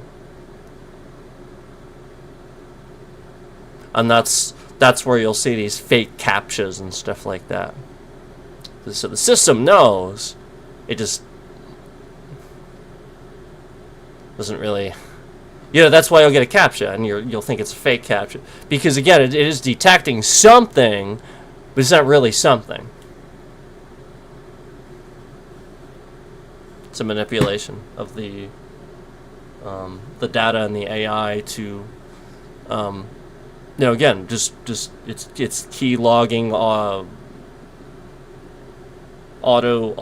logging your data, stuff like that. So for those who know what key loggers are, it's that simple. So if now they're botting key loggers, yeah, and now it just auto logs in and it just learns all that and gets out.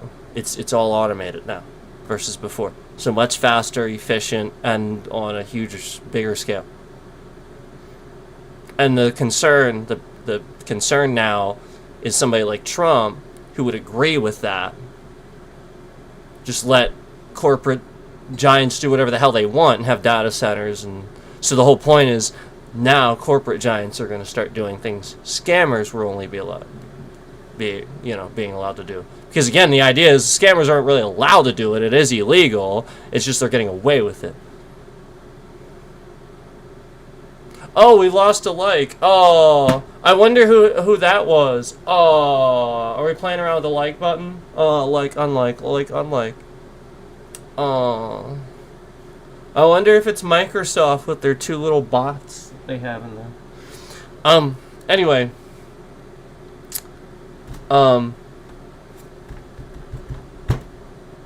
This is a solid device.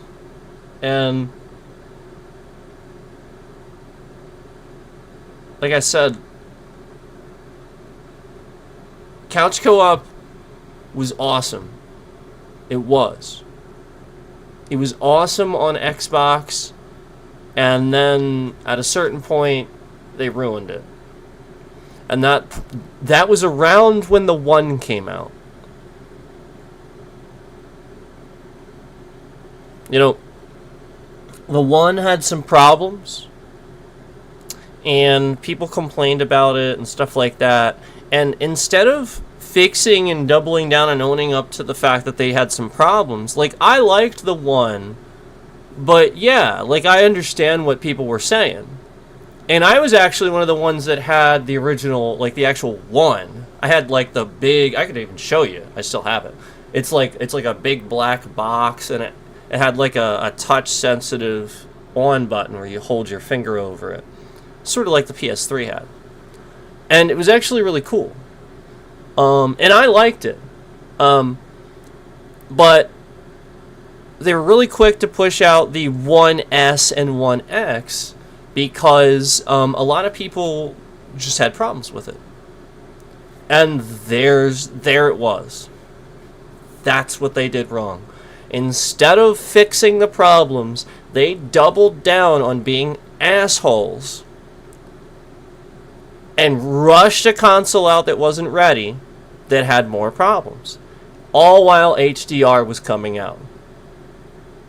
I swear to God, it was all while HDR was becoming a regular thing. 4K. Yes, remember, this was the console that they launched. The 1X was the old. Remember, the 1S only outputted 4K. It didn't have 4K native resolution.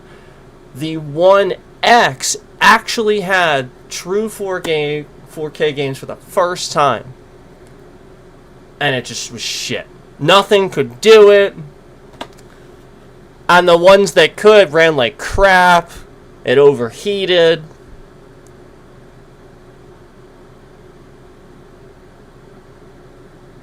So, they fixed the hardware issues by the next console. They got that down. But they never fixed anything with software. And all it did was get worse and worse and worse and worse and worse and worse. I've said this about Windows. It just keeps getting worse and worse. I've even said this, look, Linux isn't an issue. Like, even Linux, Mac OS, everybody nobody has fixed the NTSF issue, where caching has never graduated.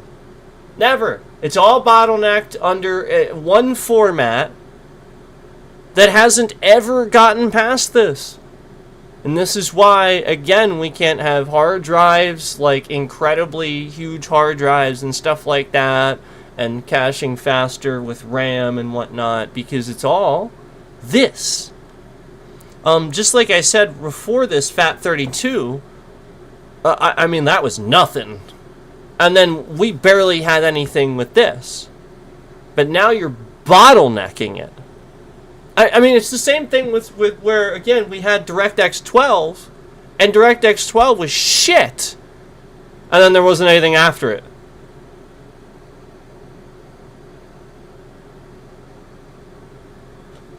Everything, all this stuff, this is what's happening. And then NVIDIA is the only thing doing anything right, so they got to fix everybody's problems?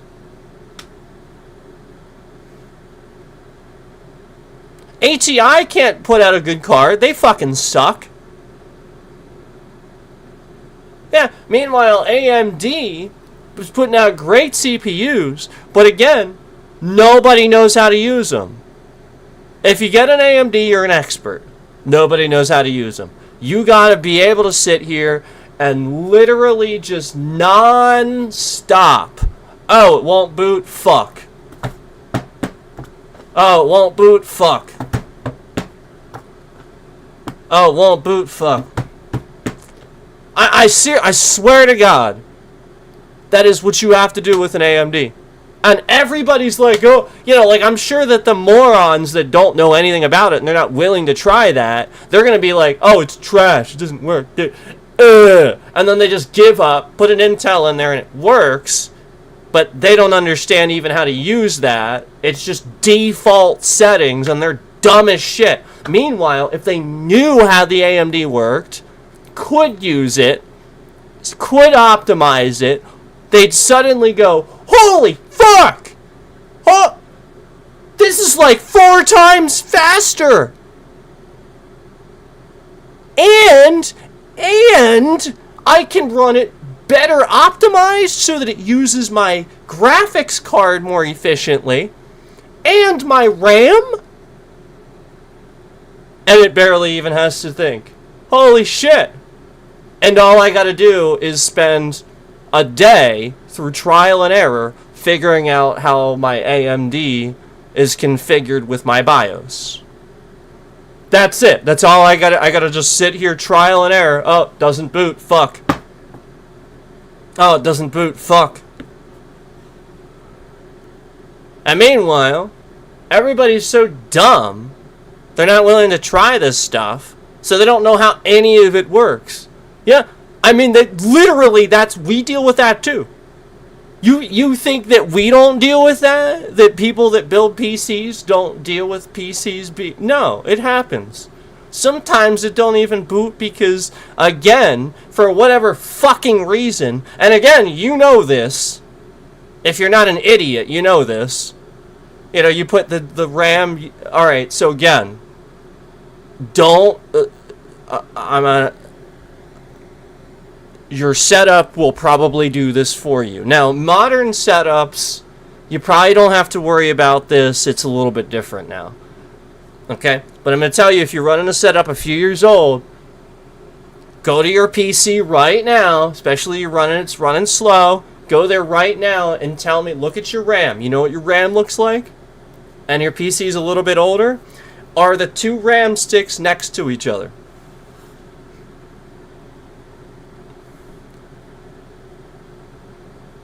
Again, this will be like an expert versus like anybody else. Are the two RAM sticks in your PC directly next to each other? Because if they are, you're doing it wrong. And again, the modern PCs, I think there's a setup, they actually changed this. You can run a setup in there for most of them where it does it dual channel anyway, but this is your dual channel. If your RAM is sequential, it's not running dual channel. It's literally just, it's like not having your other RAM chip in there. You are literally putting a second RAM chip in there to not use it, basically. And this was like a good bit of setups for a while. It's just how you have to do it. Now, again, you could go in there and set the settings. It's just never going to do it. It's never going to do it unless it's every other. So you'd have to set up, like if you're filling it up, you would have to set it up where they're running, you know, this works with this one and this works with this one. And it's a pain in the ass. So I'm just saying, like, that was a real pain in the ass for a while. Now it's probably not even a problem. I've seen setups like that now where they are setting them up like that, but they used to do that before, and you know, I'd have to pull it out and and reset it. There's a lot of stuff like that where like you take it apart. It's like a pre-build. You take it apart, and there's one thing in there that's trash. And it bottlenecks the whole fucking thing. That's a lot of stuff. But that's why I would always like build, you know, over the years. It's just like obviously it's getting harder to do that.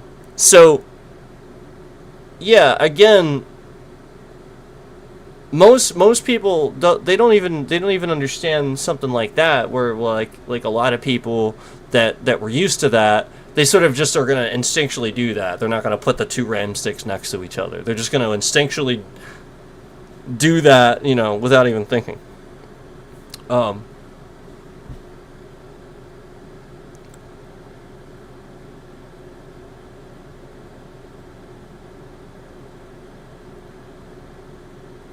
It's sort of like for the longest time, I remember,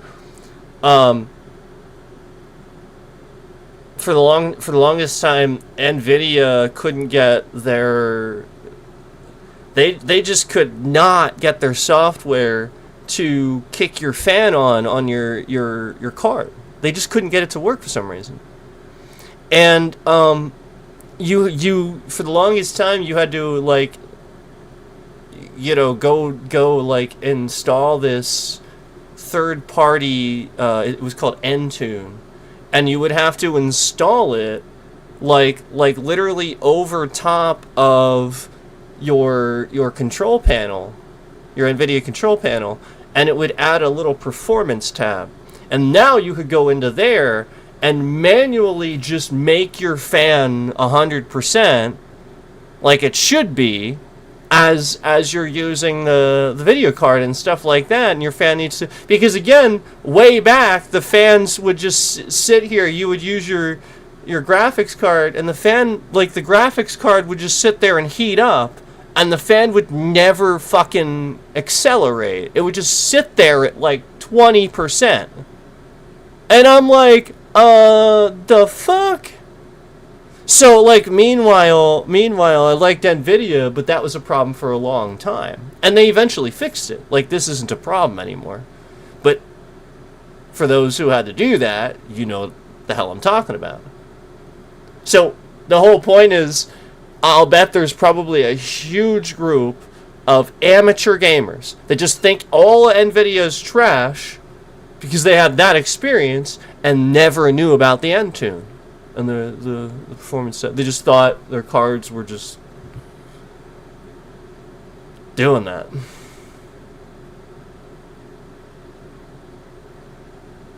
And all because of the softwares.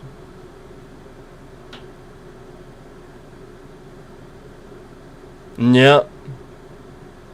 Remember how I told you about the about Microsoft's Red Ring of Death? Remember I told you about that?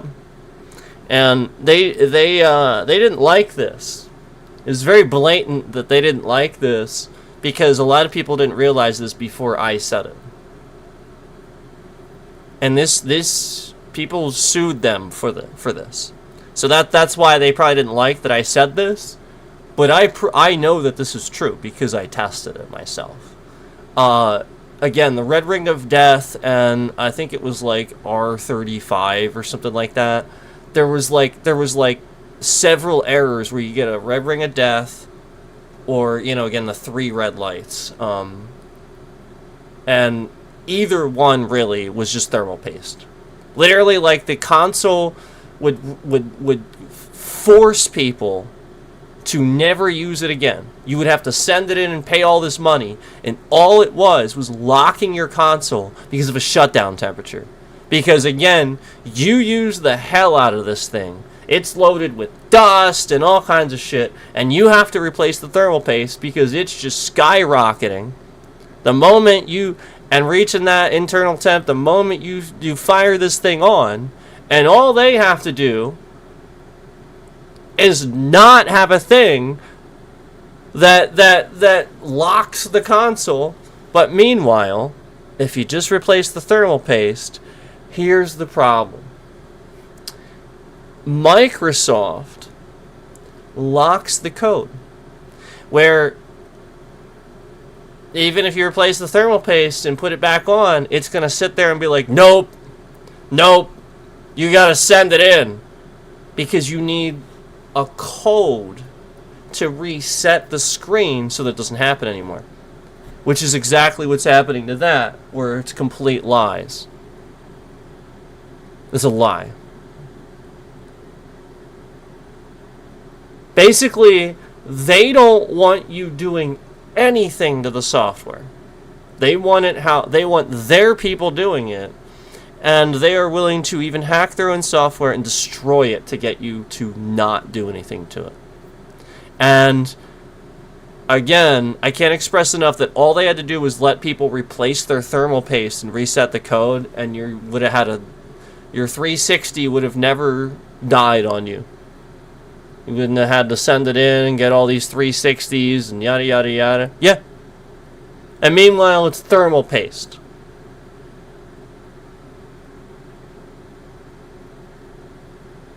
Yep. That's all. Literally, it's just thermal paste. Thermal compound. Again, the stuff that goes between, right on top of the CPU or GPU. between the CPU or GPU and heatsink. That's where it goes. That paste that goes right on the top there. And all you got to do is, when it becomes brittle after years of use, because again, this happens, just wiping it off and replacing it. That's it. It's literally that simple. And they put an error in there that only they could get rid of if you did that. So that way, they don't have all these people replacing thermal paste. They want you to go buy a new console. Same fucking company that sits here and retires entire lines of hard drives and all kinds of stuff just because they don't want to offer support anymore. Yep.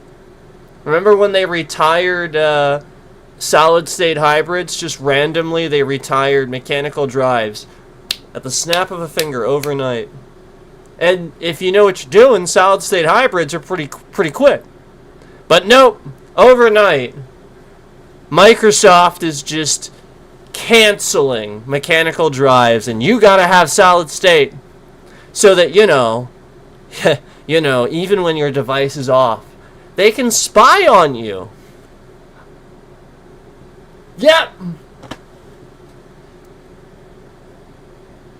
It was literally because they did not want to sit here and try to cause the framework for Windows 11 and stuff, all the stuff they were working on for 11, to account for that. They just didn't care. They don't care. There's literally no development going into anything at Microsoft anymore. And this is something I cannot express enough that you need to pay attention to. That Microsoft has been sitting here paying attention to the stuff that I'm saying and becoming momentarily angry instead of sitting here appreciating the incredible value in what I am doing. Alright, I'll put it to you this way. A good CEO and a good somebody that's good at the company will take what I'm saying and run with it because it's free information. I have all this inside advice and I'm giving it to you for free. And everybody else sort of agrees. I mean, this is just the general gist of things. Okay? If you just took it and ran with it, because again, your fucking CEO doesn't play Xbox, I guarantee you that. Yep. They're getting fired left and right anyway. And so if you took it and ran with it, again, you'd probably improve things. But you're not doing that. You're not going to do that. So here we have an example of this.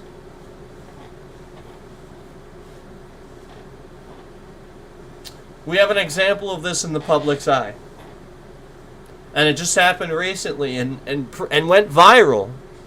This is like the analogy you can see. And this is what all CEOs are doing everywhere. They're showing everybody they don't deserve to make what they make.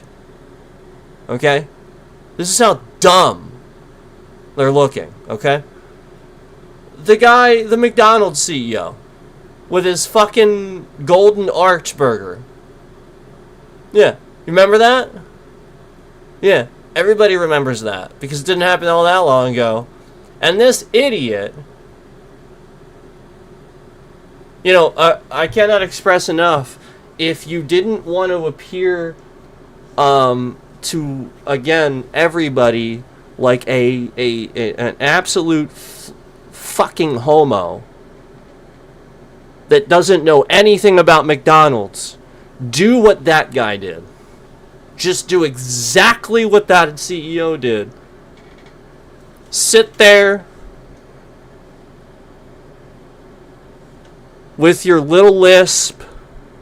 You're not going to get a spokesperson because, again, you are really bad at being in the public's image. You're not going to get a spokesperson for this. You're going to do it. And you're going to just destroy this. You're going to be gay as fuck represent the company, and then not only that, not only are you going to be gay as fuck, but now, you are going to come on there, and I can't express enough how your company is sitting here milking this MAGA crap for everything it's worth, because everybody already can't stand McDonald's now. But now, you are going to come out there looking like the gayest motherfucker on the planet, speaking for McDonald's, and you are going to very clearly not eat McDonald's. You don't want to eat this burger. It looks like shit. Everybody else thinks it looks like shit. Nobody asked for poppy seeds, and I cannot express enough how this is very clearly, blatantly an obvious attempt at the Trump administration to work with McDonald's to intentionally deport illegals. Do you want to know why? You know how crazy? I know, right? How do I figure this shit out? Do you want to know why I know that? I know it sounds crazy. I'm going to give you one piece of information and suddenly it's not going to be crazy anymore. You ready? Poppy seeds very commonly throw off drug tests and make employers think that somebody's on opiates. You will test positive for opiates if you have poppy seeds in your system. I swear to God. You Google it. You look it up. It is not... Literally just look it up and Google it. I swear to God, this is a very common thing to throw off drug tests. They are doing this on purpose. They want their employees to eat these things and people in the drive-thru, and then they're going to look at the cameras and... I swear to God, they're just trying to get people to eat a shitload of poppy seeds, pull them over, and drug test them.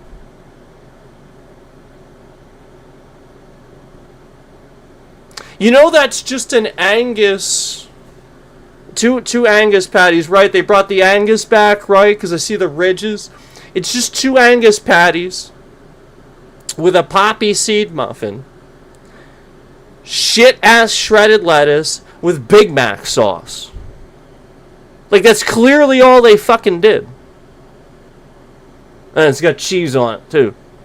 Big deal. Oh, right. They got the little crumbs on the bottom nobody cares about that are going to sit in your stomach that are supposed to add texture to the burger, right?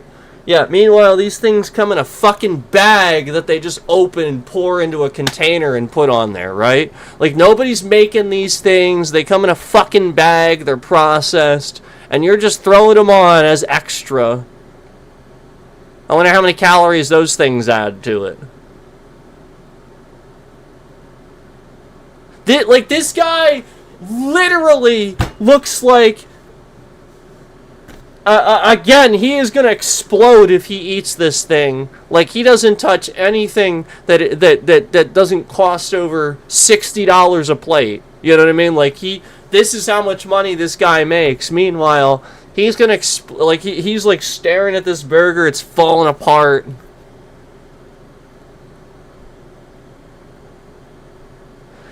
And if I was grading him on their grading system, he would have actually gotten a fail. Yeah, that guy is the worst fucking manager of... No, I swear to God. Look at the video. His fries aren't even prepped properly. When you put the fries in the thing, you're not supposed to be able to see the image of the fake fries on the back of the fucking fry thing. You're supposed to see the fries sticking out of it. His fries were like laying on their side like somebody stuffed the shit out of them. Because you're not supposed to do that. It's just one scoop and the fries should stick out. You're supposed to fluff them. And meanwhile, they can't even do that with the fucking CEO. And the CEO gets a clear fucking medium cup with Sprite in it, but then doesn't get any ice. Fucking Christ, this guy is bad. Just every every little detail that he could have done wrong to promote the company, he did it. Just like any other CEO that we see representing their company, where they are not representing their company.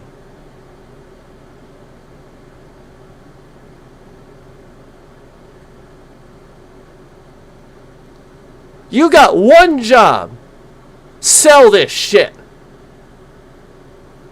That's it. You got a CEO. That is your job. You are to brand that company. That's your fucking job. I swear to God. If you have one job, that's it. Why do you think they pay him so much?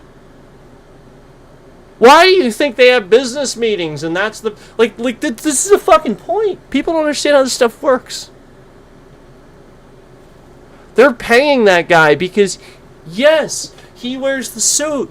He wears the expensive this and that because he meets the expensive person that's going to invest in their company. And he's going to make those decisions. And fucking Christ, he's going to work with the person that is the slimiest of them all if he is also slimy.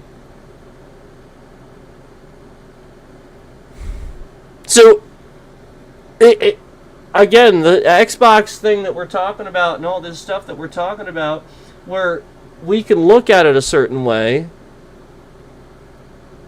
You don't need me to tell you that. You just see it yourself. We hilariously have these CEOs getting paid more money than most people will earn in an entire lifetime, and that's their regular salary. And this fucking guy can't even talk without a lisp, let alone order his food properly for a fucking video that represents the Golden Arch Burger that you want everyone to buy, and this needs to not be a joke.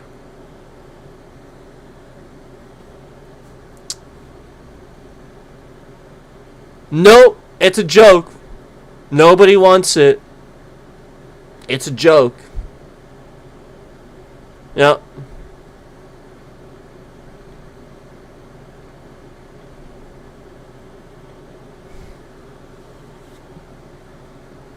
Well, hey, you know what, McDonald's? You want to know? You want to know something? Do you want to know why you don't have anybody that works for you that works quickly? Do you want to know why?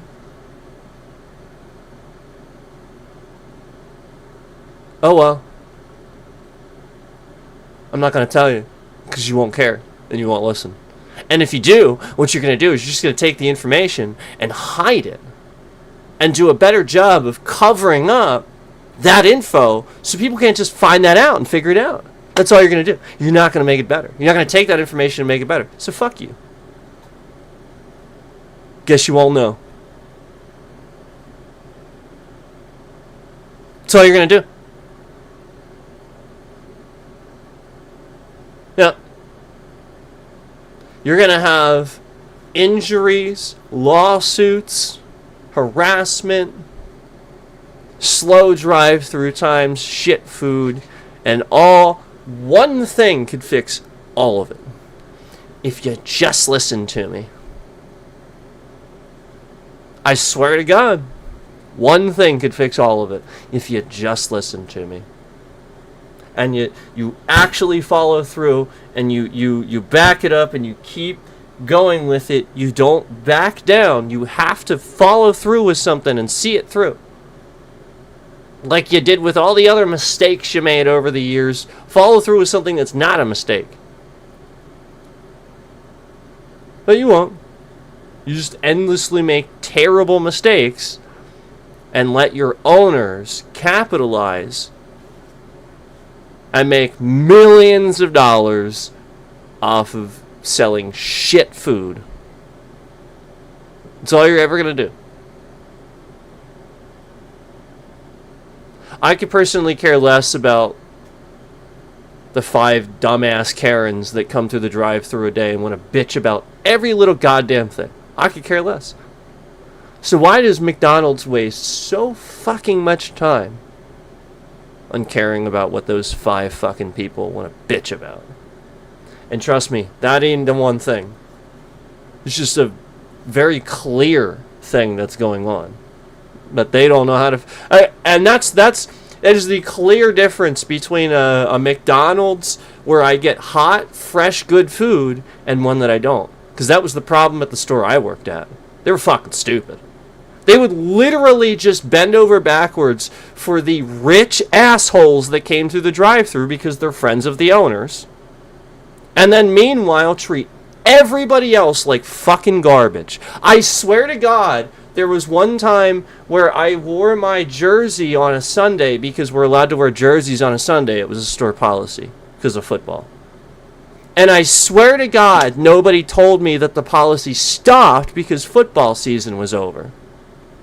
Like, I just didn't even think about it. I just thought, it's Sunday. And so I wore it the Sunday after, I guess. Probably the Super Bowl would be my guess. And I swear to God, some jackass that came through the drive-thru told the owner, I saw an employee wearing a jersey, not McDonald's uniform. And I swear to God, like an hour or two later, the manager that was above me was asking me about my jersey and said that, yes, somebody came through the drive-thru and told the owner, and the owner called the store to talk to the manager above me. This is how they do things at McDonald's. Yeah, assholes that work for the owners come through the drive-thru and act like entitled assholes and pressure the employees. That's exactly what happens. That's all that happens. Surprise. And just so that you know, this is the reason why mystery shoppers went away. Yeah, McDonald's actually did away with something where they were literally harassing their own employees and know it. So they did away with it. Because the point is, yeah, that's all that was doing. A mystery shopper just harasses employees. That's all they do. They're just an angry customer that harasses employees. That was all that system ever did. Because the point is, it was a one-way system. The mystery customer was never allowed to tell the employees they were a mystery customer. So all the time, customers would try to come through and take advantage of that, and we would know that they're not because we'd just call it on. Like, no, you're not, because you're not allowed to tell us. So you're just not. That's how we always knew. And they would just try to do this to get like free food or so. You're not a mystery customer if you're telling me that. That's not how it works. You're just trying to get free food. And so that was actually part of the problem too then, though, because then we would never know who these people were and there was never any accountability. So if it's just the same person harassing the store, you'd never know. Because now you can't call McDonald's corporate saying that this same person always comes through and they're the fucking person harassing your store. Because we would get those.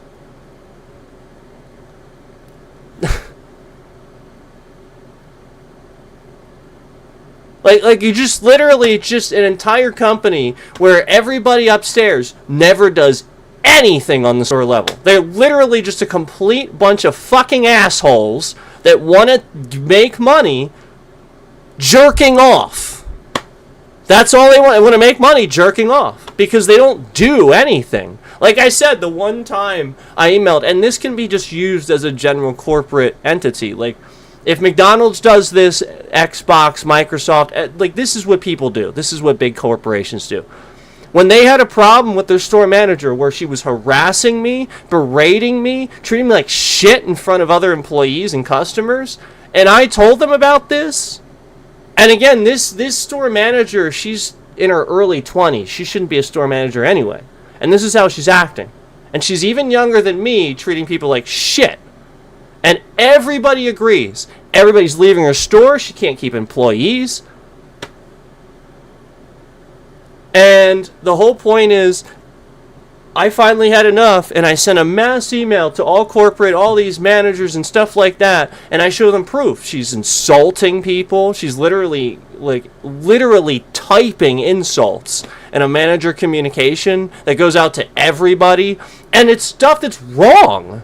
It's just lying. And do you know what they did? Nothing. Yeah, nothing. They literally just showed up. All of them showed up in one day. The owner, the district manager, the regional manager. They all showed up in one day to intimidate. Just to make it seem like, you know, they cared, I guess, to intimidate. They didn't do anything. They just sat there. Did nothing. All while she acted like a dumb fucking cunt. The entire time they were there. Treated people exactly like she always has.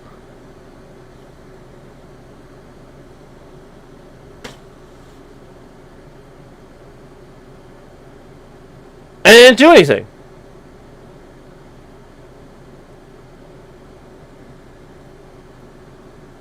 Like, they literally just observed a rush. They didn't interview anybody. They didn't ask any questions. They didn't do anything. And if they had, trust me, they would have found some stuff out.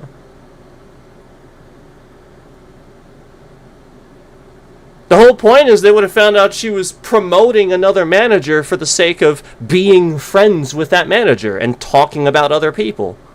And sweeping shit under the rug that they didn't want to do. What the fuck does she do all day? Except come in to literally point out negativities and do nothing. And just bitch about everything. What is her job? If she doesn't actually do anything, what is her job?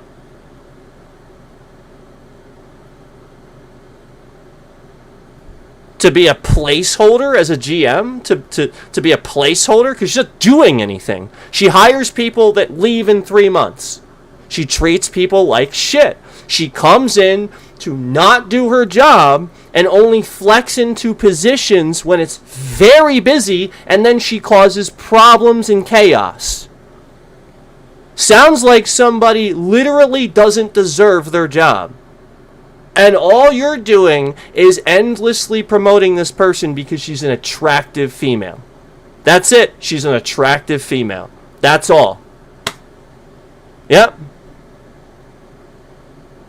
That's it. Yep. She's not bad looking. That's all. That's her redeeming quality. Yep. And that's all I ever heard, too.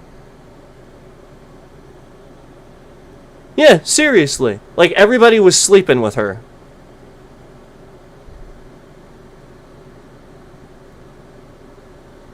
And something they never do. Promote young. Like a store manager, a GM, early 20s. I never saw that. Anywhere else. Ever. With that company. Oh, but she gets the new store. High volume store. Very central area. She can't handle it. Treats people like shit. Is one of the youngest I've ever seen doing that. Huh? So, again, you're going to sit here and tell me that you don't have a bunch of retards that do this at Microsoft too? Okay, look at the lady who was just put as CEO position at Xbox. I want you to go look her up right now. Look her up. Not trying to be a certain way.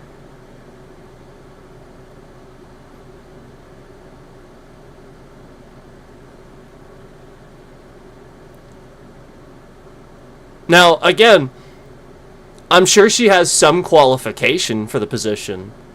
But what qualifies her more than the other people that are infinite? You know what, like, alright, why on earth doesn't Xbox reach out to Asmongold or something? What the fuck? Like, seriously. Like, somebody like that wouldn't want, hell yeah, I'll fucking be your CEO or something like that. Like, somebody like that wouldn't just immediately say yes, and this wouldn't be incredibly, immensely, mutually beneficial to have somebody on the inside and making smart decisions. That's something that he should be doing. He shouldn't be Like, that's the point. He should have already been able to move past this streaming step and been the guy that they're listening to for fucking everything, because, yes, listen to everything he has to tell you, because he is right 98% of the time. And the other 2%, it's probably not gaming he's talking about. It's probably fucking politics or something like that. So again, why wouldn't you listen to that?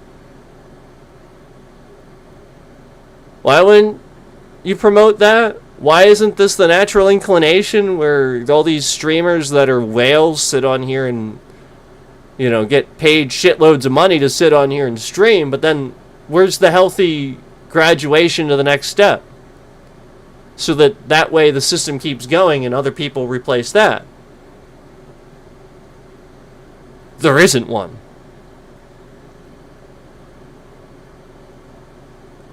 And I'm not saying he needs to go anywhere. I want him to be here. I want him always to be. I want all of those guys to always be here and have a place here. But my point is that they feel trapped too. Like, it's the sort of thing where, like, well, all right, now what?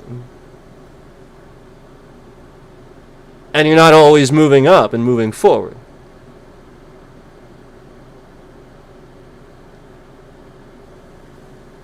So then, again, it's just one narrative, one person. There's never something replacing it where we can get a different opinion, different, you know, this, that. Yeah, you get what I'm saying.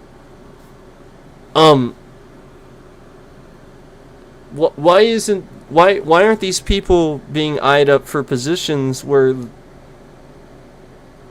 that would be infinitely beneficial to everybody doing something like that? And you're just endlessly picking somebody that's part of that corporate scheme. That's what they're doing. Can I be honest with you? Can I be honest with you? Not even Asmongold and no, but like, see, this is the point. Microsoft's never going to do this because they hate people. They sit here and they hate people. Like, they make a list of people they fucking hate because they're calling them out on their shit. Okay? But, like, I happen to think that Bellular, like, he's really smart, and he's been calling this. He's been a step ahead of this every, around every turn. Okay? And he knows what fans want. He knows what he wants. So when there's a ton of guys like that, what are you doing? You know what I'm saying? When there's a ton of guys like that, what are you doing?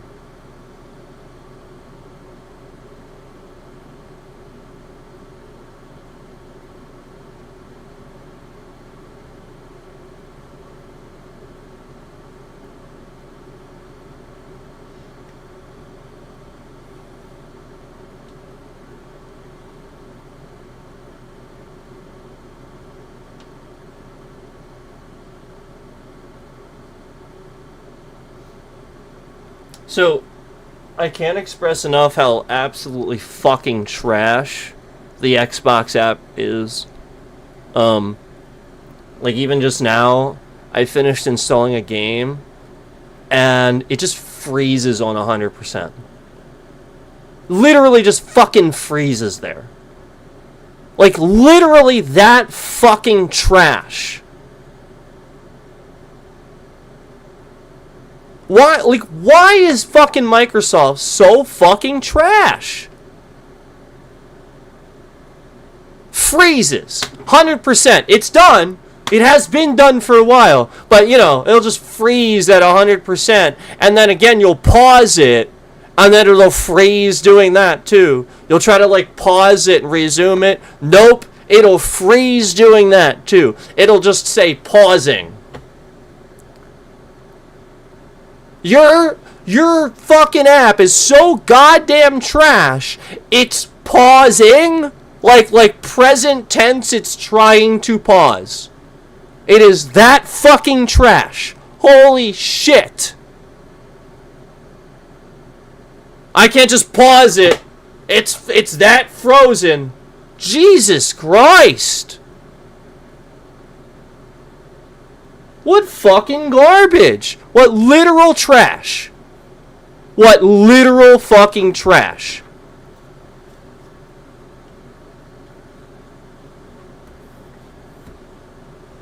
Yeah, like this is the point. This is why nobody's buying these hardware. Like this hardware and stuff like that, nobody wants it because it's fucking Windows. It's literal trash. It doesn't function. Like hardware-wise, great.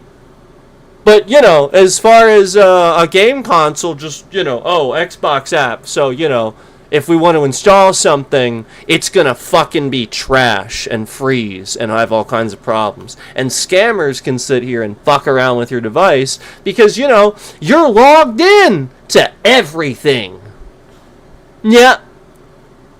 What a fucking piece of trash Microsoft is. Literal garbage.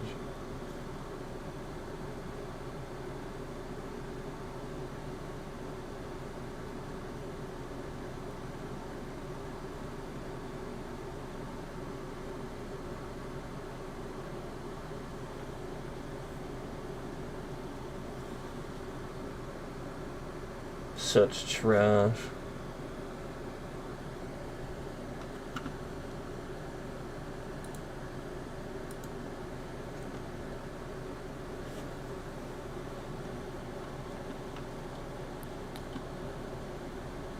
And then, like, because it's Windows, it'll just freeze. It'll have endless problems starting up, closing down. It's gonna crash. I mean, like, again, it's just running on Windows 11.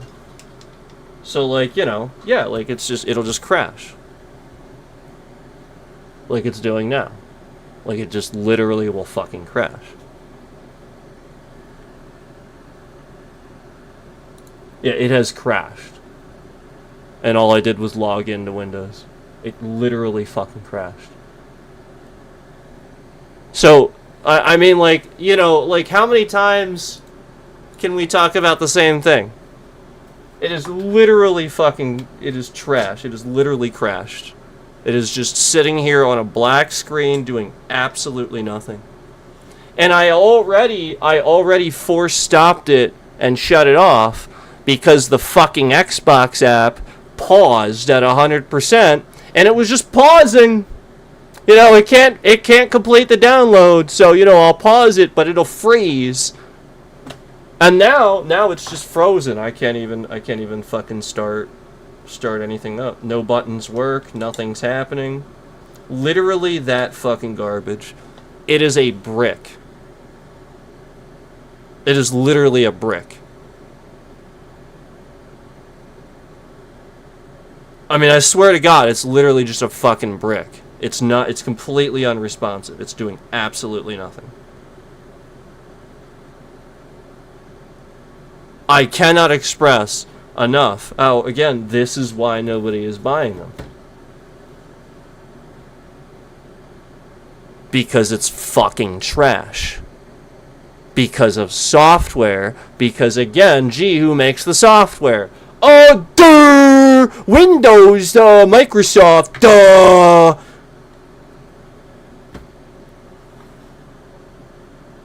Literally fucking trash.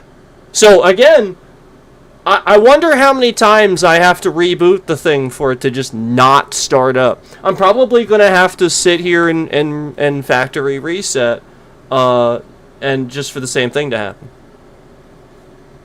And all I did was install a game. I installed a game. That's all I did. One game.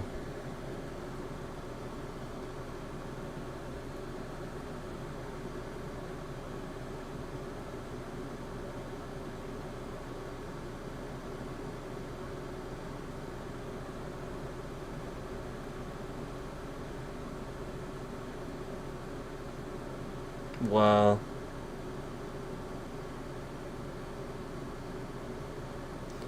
This is trash. So I can't use the... Jesus Christ, it's so garbage. You can't even use the C password function. Like, you're trying to type your password into Windows, you can't even use the C password function because the keyboard is there. I swear to God, like, you try to type the C password and it constantly goes away. You have to hold your finger over it and you can't do that. You type it, you hit it once, it just quick goes away. It'll come up for a split second, goes away. And it's very obviously tricking it because the keyboard is there. The keyboard just, like, it sees you as pressing, like, a key on the keyboard. And so I'm not even hitting the keyboard. The keyboard's just up. So I try to make the keyboard go away to try to do it like that, and I can't do it like that. It literally doesn't fucking work. You can't even do it. Cannot interact with it. Yep. Can't do it. Doesn't function. And then so obviously I tap it again and just keyboard comes up again. Literally, it is literally just complete black screen. It is literally just a black screen right now. It's literally... What a piece of junk. What a literal fucking piece of trash.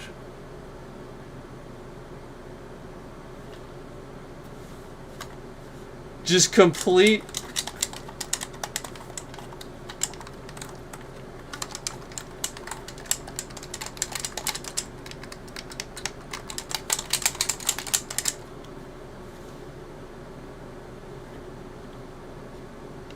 What trash?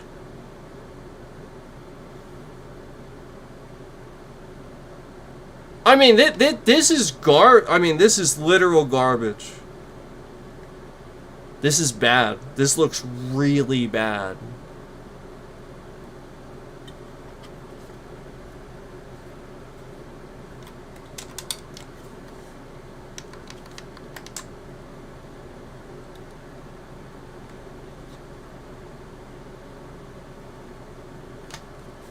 I can do that.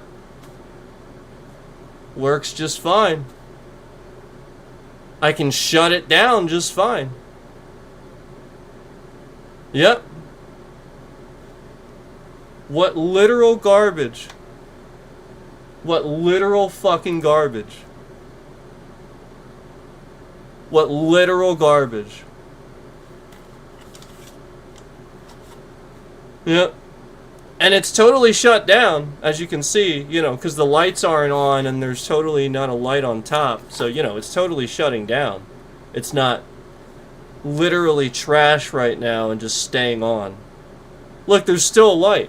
Look. It literally cannot shut down. It is literally trash.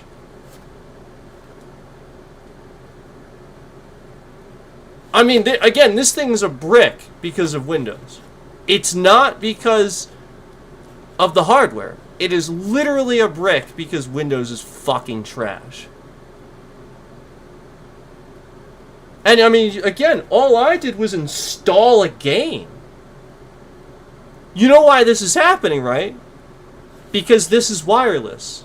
It has to use Wi-Fi. That's literally why it's happening.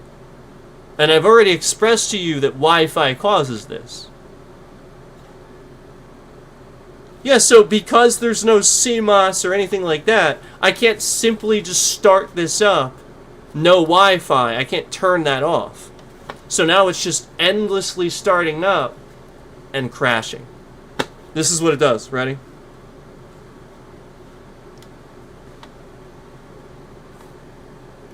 Starts up like it should.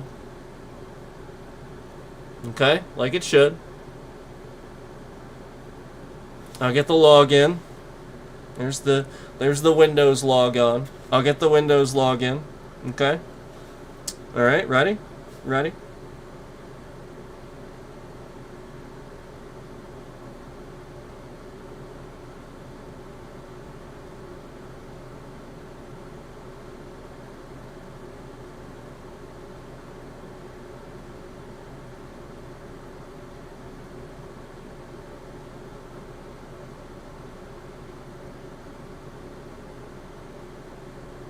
You can't.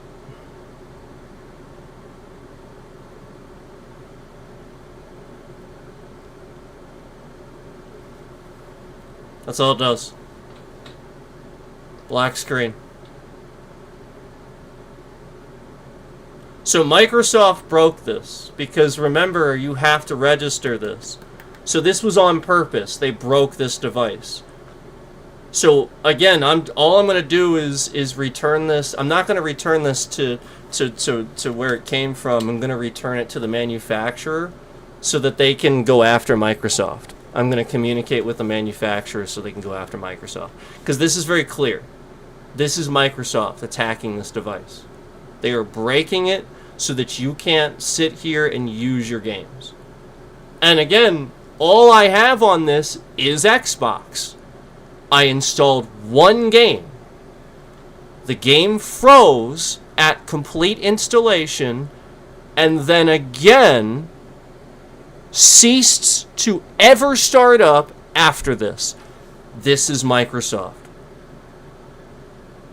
Nothing else did it. The internet connection to Xbox game servers did this. Endlessly broke this thing and bricked it. Again, all I have to do to get anything to come up is hit any of these buttons. Okay? Nothing is working.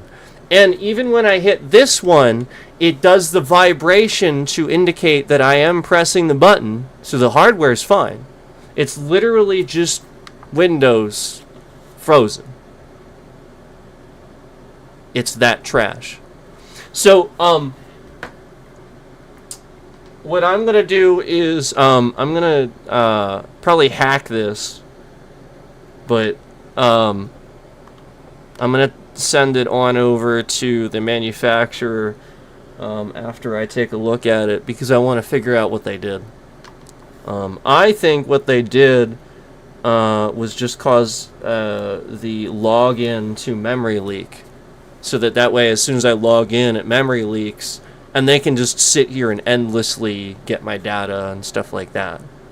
Because that's all this is. All I did was log into Windows. It's this fucking trash. This fucking garbage. Literally this trash. What Microsoft is this garbage. This is a brick. There's nothing about this that works. It is a fucking brick. This is a fucking $1,000 brick. That is all this is. This is trash. Trash. Trash. Fucking garbage.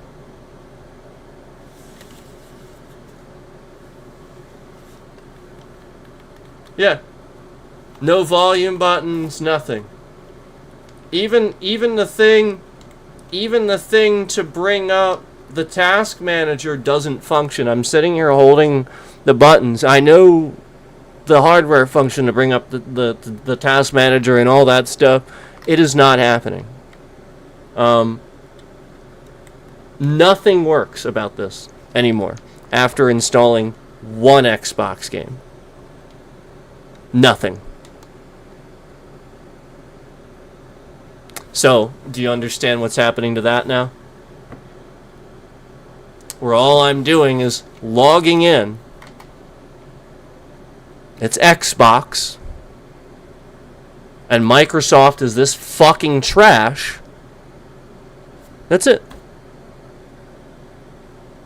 They're fucking garbage. They are literally garbage. That's all. That's all. Like, that's literally all that's They're garbage. They don't fix anything. They're lazy. They go to the office and just jerk off all day. This is all they do. And the new CEO of Xbox, she's no different. Again, she's just going to do the same thing. This will never be fixed. This is just a brick. Again, $1,000 brick. Nobody's buying Xboxes. Nobody's buying handhelds. Gee, I wonder why. Because again, endlessly I've told you that the Xbox app for PC is fucking trash. That's all that is. That's a PC with an Xbox app. That's all that is. That's all this is. And they're hiding it.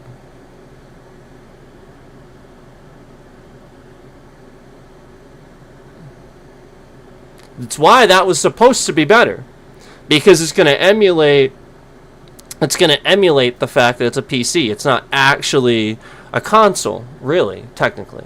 So the whole point was it's going to run ports immediately a million times. Like again, the whole point is that thing is supposed to be able to run things a million times better. Yet software is constantly bricking. I mean, this thing is literally still doing the same fucking bullshit it was doing, which is nothing.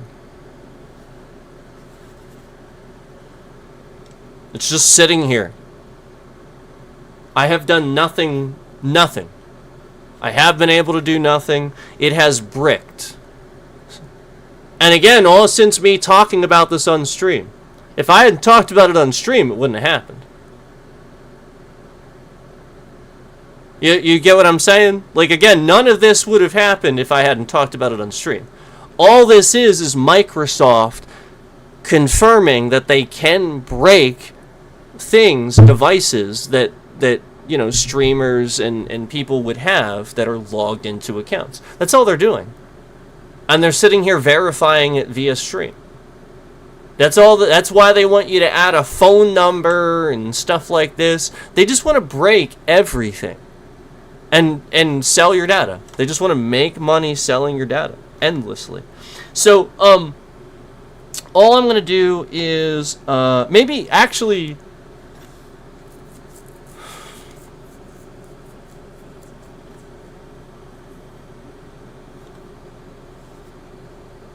maybe I can get in touch with a big streaming channel or something and get them to look at it and confirm through another streamer that, yep,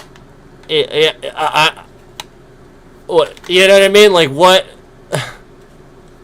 else do you want me to fucking do? I mean, this is garbage. What do you think I'm doing that this isn't literally the thing bricking and proving it's garbage? What do you think that I'm doing? Again, all I did was install one game on the Xbox app on this fucking piece of trash. That's all I did. And now it endlessly can never fucking start up for some reason. I mean, literally, this is fucking trash. This is like absolute fucking garbage. So, I don't know how many times I'm supposed to restart this. You know what I mean? Like, how many times do I restart it before it actually, fucking starts? Like, I mean, it's literal trash.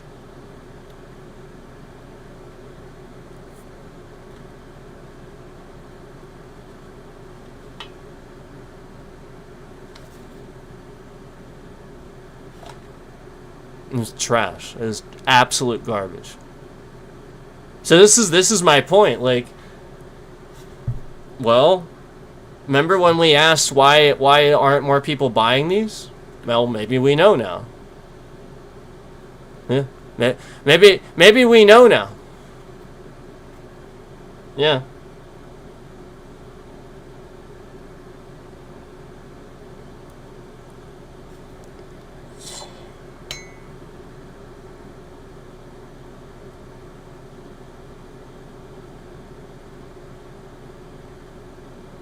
It literally just rebooted. It started up and then completely rebooted again. What a fucking piece of trash. What a literal fucking piece of garbage. What a literal fucking piece of garbage. And again, the initial setup is trash. So we're going to go through that. But this is absolutely incredible how garbage. I mean, it's literally just doing this over and over and over. Oh, look. We have a BIOS update. Look, finally. Look, finally. 3,000 years later, this fucking trash piece of shit goes, there's a BIOS update! Duh!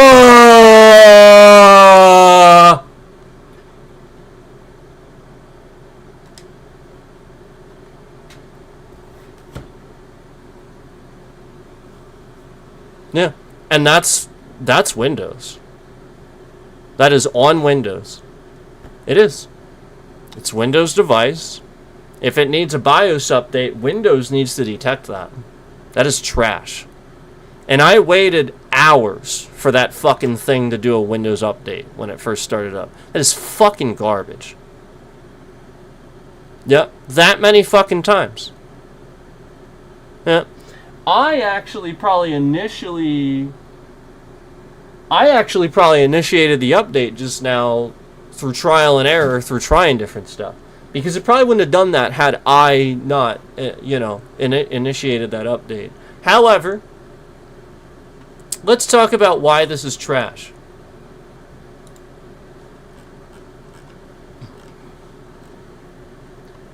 Let's talk about this.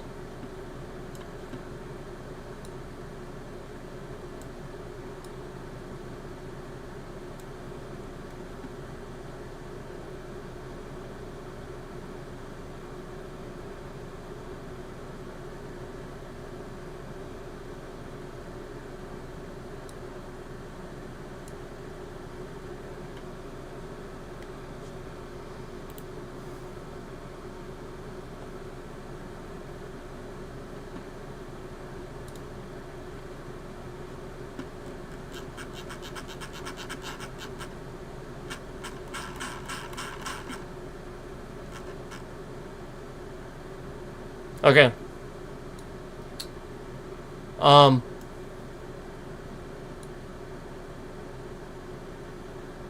So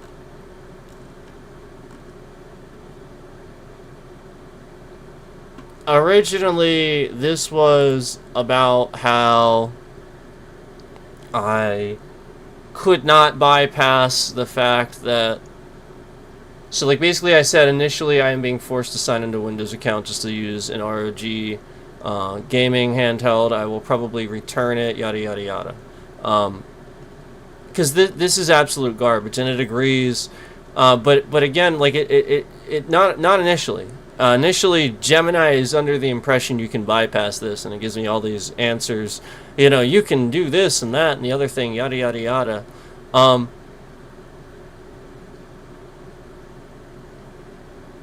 So then I said, it points out that I can plug in a keyboard and stuff like that. Well, I then point out the fact that I love how you can act like I can just plug in a keyboard right into it when I really can. It has two Type-C ports. It doesn't really actually have a USB port. So, I mean, yes, you can, but you would need the correct, you know what I mean? And it agrees, you're right. Without a hub, you can't just plug it straight in. That is annoying. And then it tries to give me more ways to bypass this, yada yada yada.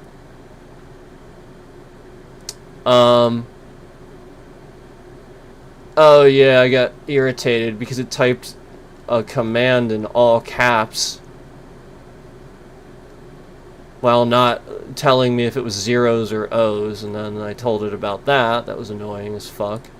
So then it finally differentiated. I mean, literally just like the most basic fucking logical thing a computer should do, and it just, all caps! Let's type the code in all caps. Just stupid. Anyway,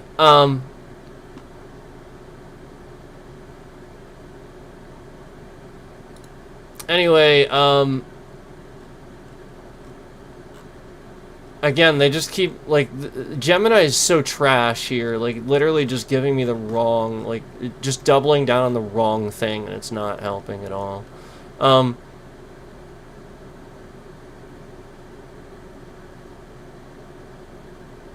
So now, after trying to do the thing it's telling me to do, I try to do that, and it just keeps redoing the whole setup. Like basically, as I try to go in and I try to do something different, it just redoes the entire setup. So I have to start over every fucking time. Every time. Just all the information. I'm just wasting all this time. And then, yeah, it goes on to say, yeah, it's a massive pain that Windows forces a full reboot, makes you re-enter the region naming settings just to unlock a local account option, yada, yada, yada. Like, it's literally telling me that this should bypass it and all that. You know, I'm just trying to bypass the account. But, basically, it's indicating, yeah, they try to do this. They have had plenty of updates where they're making it impossible for people to bypass this. They want to lock you into you must sync your, and that's why this is happening. Like, none of this would happen if my fucking account wasn't synced, like, obviously. And so, like, you know, like, that's very clearly, you know, an attack, and that's why it's happening. So just more problems just because trash fucking garbage Microsoft wants you to log into your account just to use a device. And then, yeah, I said, I'm sure the device is great, but Windows is fucking trash, and anybody's going to want to return it.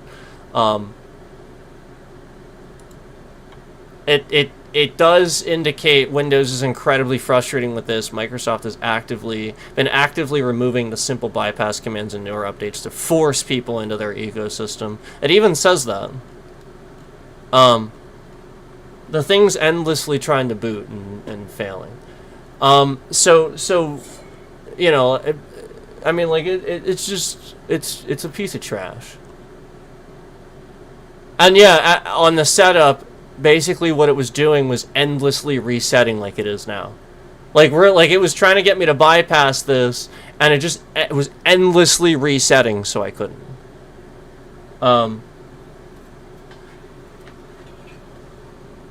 So it's not going to change anything. Like, I'm not going to...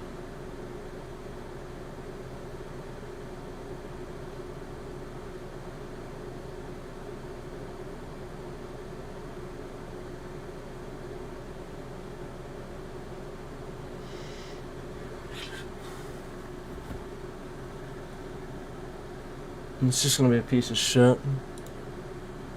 Holy shit, it might have actually,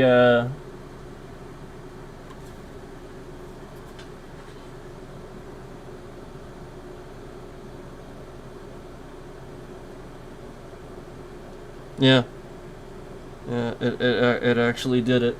Here's the problem, though. The problem is, that is endlessly Microsoft's... I have this issue a lot with PCs. I always had this issue.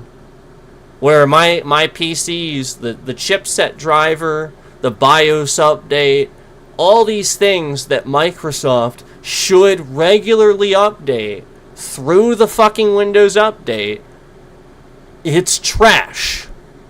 And oftentimes I would have it update to a previous one that's older, where it's giving it the incorrect update, and would be garbage. It would literally run like fucking trash.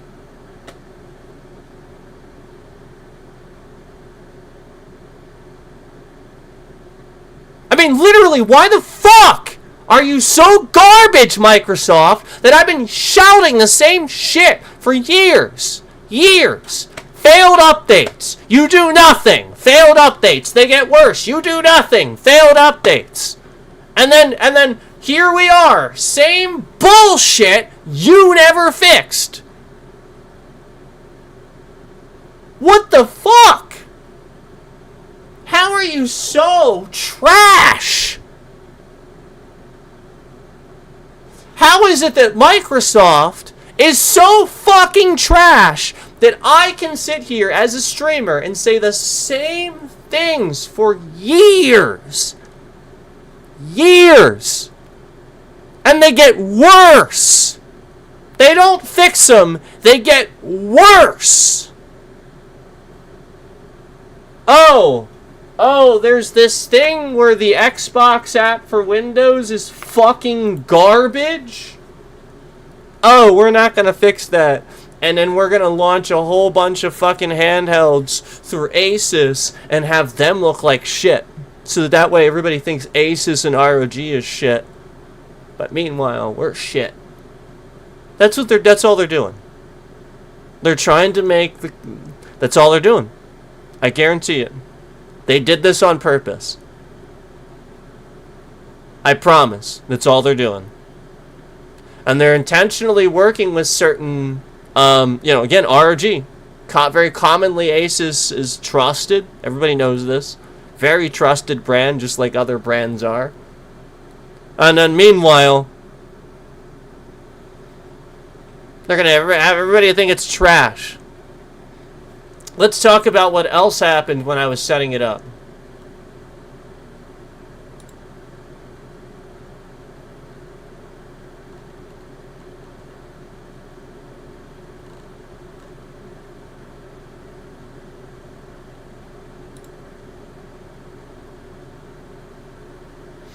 The entire device is frozen at that point. Now it's going to force Windows updates, and then after waiting for that, just ask me again. So I was still dealing with this dumb bullshit where it was endlessly restarting and no lie, Gemini literally says it is absolute garbage that the updates are the first thing it does before even letting you see the desktop. Yes, exactly. I couldn't even see the desktop. I hadn't even launched the thing yet. And it's just restarting over and over and over and over and over and over because Windows updates. Gemini agrees. That is the exact wording it uses. It is absolute garbage that the updates are the first thing it does before even letting you see the desktop. The AI, Gemini, is agreeing with me. It is absolute garbage.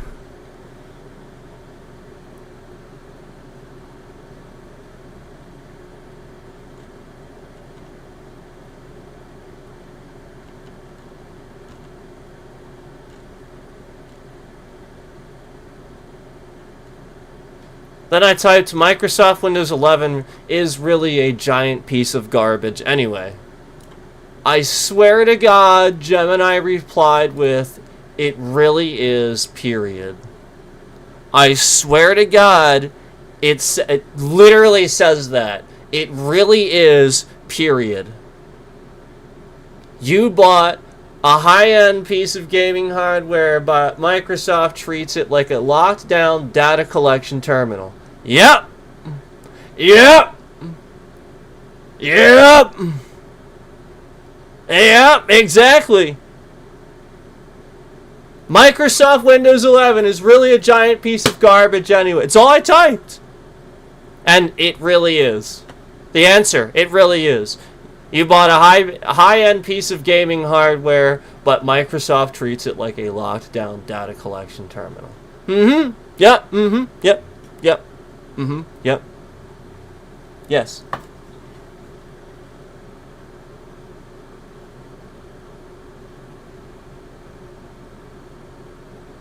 Trash.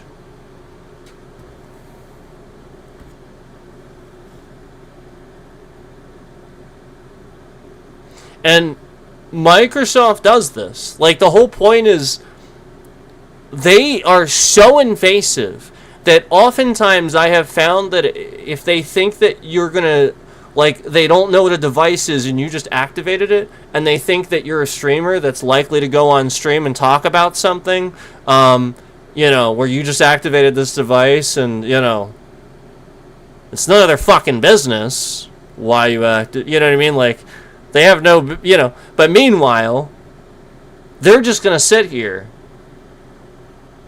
cause a problem, to break the device, specifically to get you to talk about it on social media, put it on stream, show your model, show them your model. They want you to report it. They want to know every little fucking thing. Just like when you call Xbox and they were trying to get me to activate my Elden Ring copy digitally. They did not want me to own this game anymore.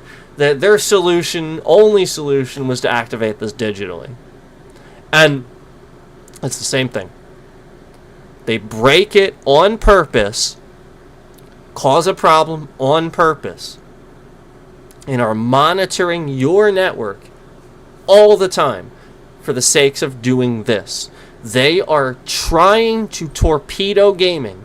I've told you this It is blatantly obvious. They have been killing gaming. They are the ones. Nobody else is doing this.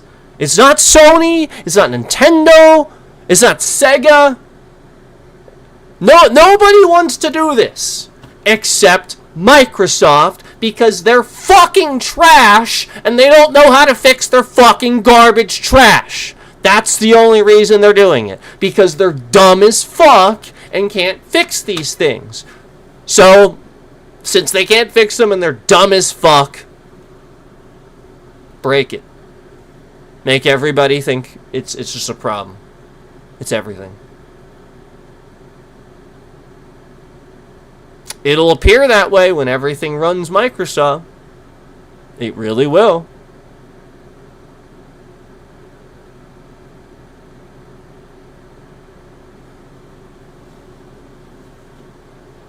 So anyway,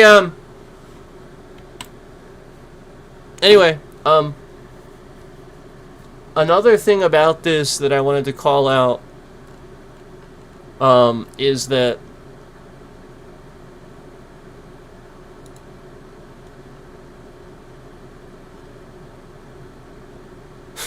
and it agrees with me that it's similar. You know, because a different streamer that's irresponsible, like again, I could be irresponsible with this. I could milk the fuck out of this, make, videos on it, slam Microsoft, like all kinds of stuff. But I don't want to do that. I just want to help. And there's other people they're going to do the opposite. They're going to do, and that's where I got to say, it's almost like the idiots on YouTube. This is where this is what I said to the AI. It's almost like the idiots on YouTube. They get shitloads of clicks pretending videos of Jim Carrey are fake.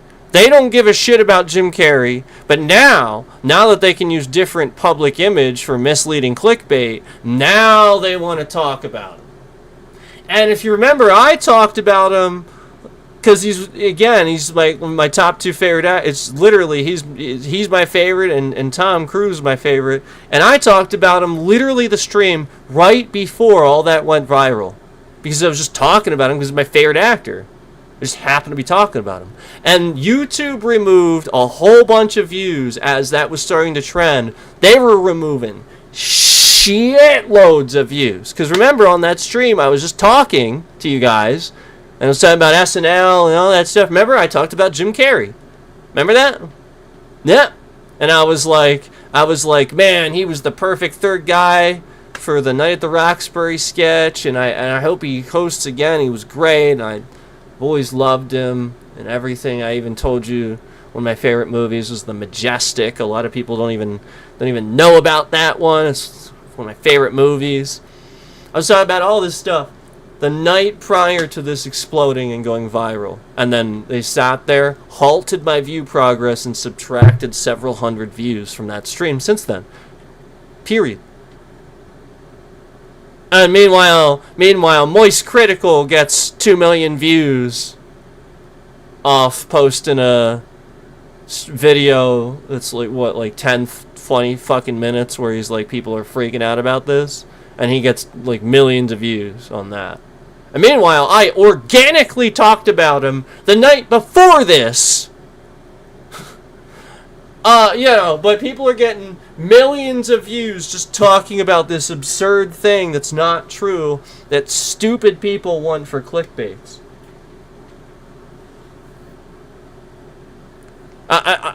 What the fuck? How about... And I was the one even that night saying he just gave a speech that was incredible. I even called out the fact that like he spoke French better, but it was blown away. It was amazing. But no, you're not gonna talk about that. I actually watched it. I saw it before all of y'all saw it, and then all y'all are seeing this after the fact. You're all like, oh, viral. Oh, now I see it. Oh, suddenly Jim Carrey. But meanwhile, I organically watched it beforehand because I just love Jim Carrey. Wanted to see his speech. I was like all but in tears at the end. And I even told you that was the whole thing that brought the Majestic together for me. Like, the fact that he... Like, that speech in the end just... Oh, my God. Do not read the box or the synopsis of that movie. It'll ruin it for you. Just watch it. But the point is... I'll organically talk about this stuff, and Microsoft, again, this entity that's just destroying what I'm trying to say, destroys it, and gives it to somebody else that's, you know, just sitting here and already there, you know, already popular.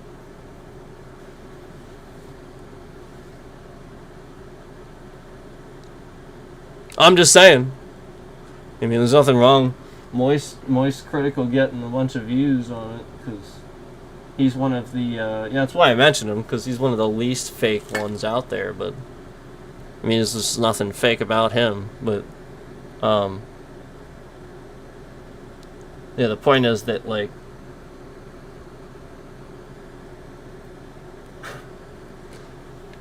I was actually organically talking about him the day before. He's actually my favorite actor.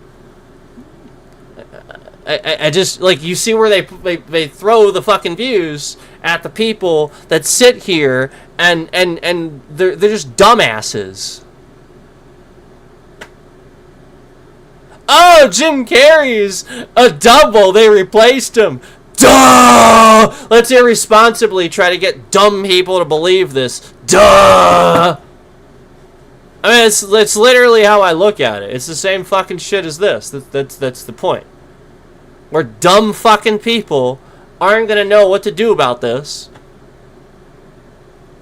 Nobody's talking about it, and the few people that are just going to be like, duh!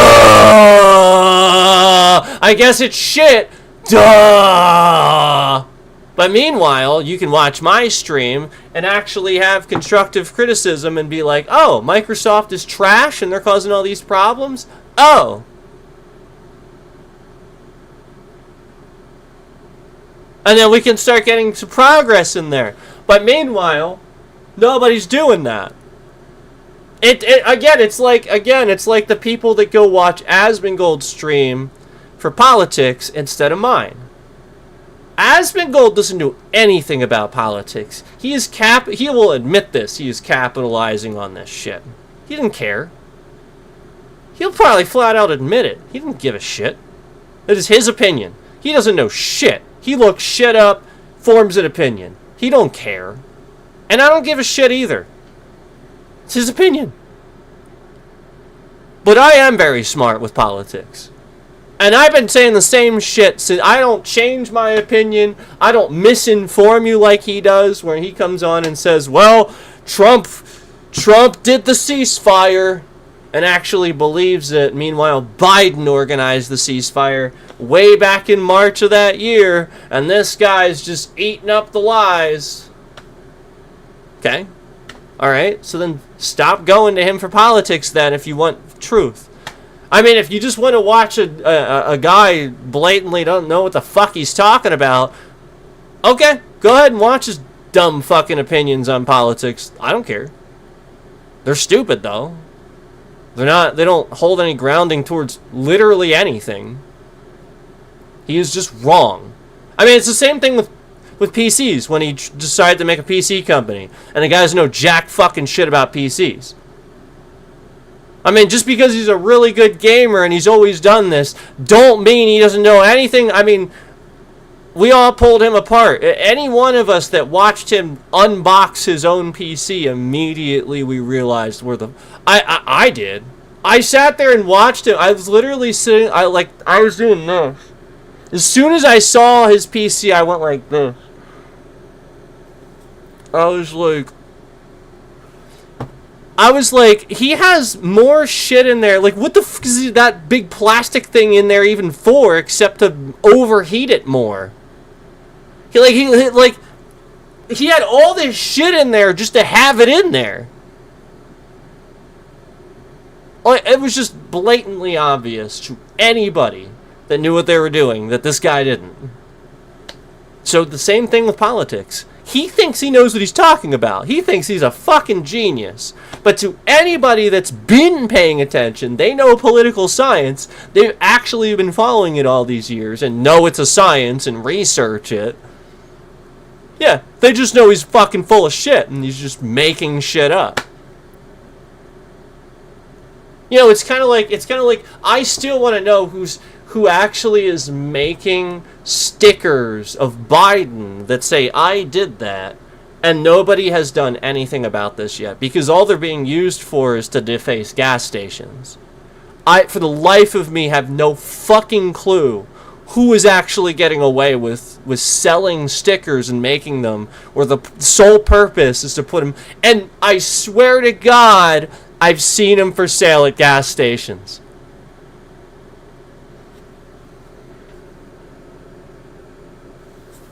Asmongold would be that guy.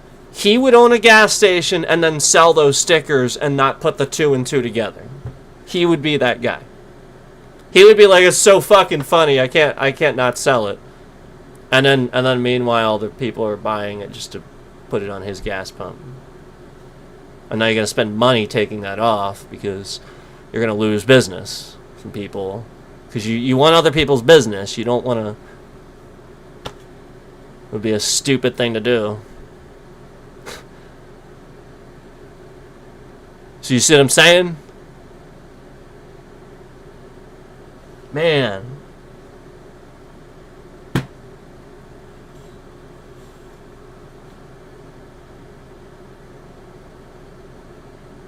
So,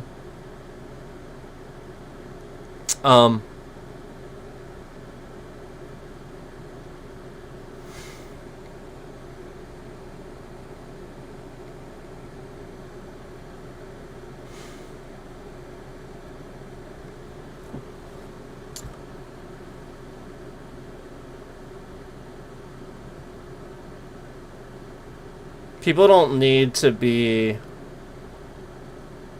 politically aligned with a side to know how they feel about certain things, okay?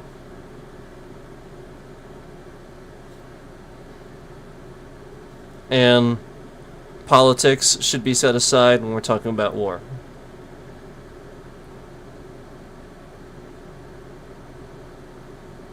Period. There's no politics in war. Period. If somebody would randomly just invade and attack the U.S., you would do exactly what Ukraine is doing, what Iran is doing, what anybody is doing to defend themselves. You would just simply take up arms and defend yourself. Trump would do it too. Okay? He would use the military, he would take up arms, and he would defend the homeland. Okay? So, when we would do the same thing, you remove politics from this equation. The whole point is that that's a survival instinct. That's just in human nature at that point. Anything that's against human nature, we don't do that. You remove the element of politics and say, fucking human nature. This is why my favorite movie is a movie called Equilibrium. It is more important than any movie anybody can ever do. Because it is exactly World War III. That is exactly the point. The point of that was that globalist agenda where a bunch of people got together, made a political system that's going to police the world, except now it's going to do so in the most fundamentally broken way possible. They are going to take away the feelings of everybody so that way, no war.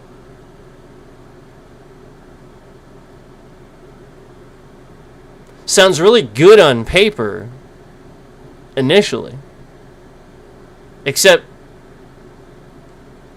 it's human nature to feel. You know, just like we have a heaven and hell concept, if you don't know what bad is, you don't know what good is. You will never have experienced this. You don't know what life is. You're a robot.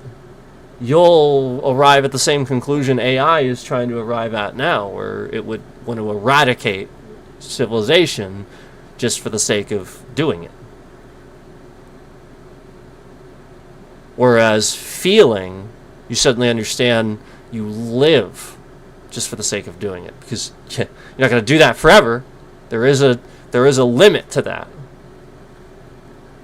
Okay? So then why not try to enjoy it and try to make it the best of it for everybody?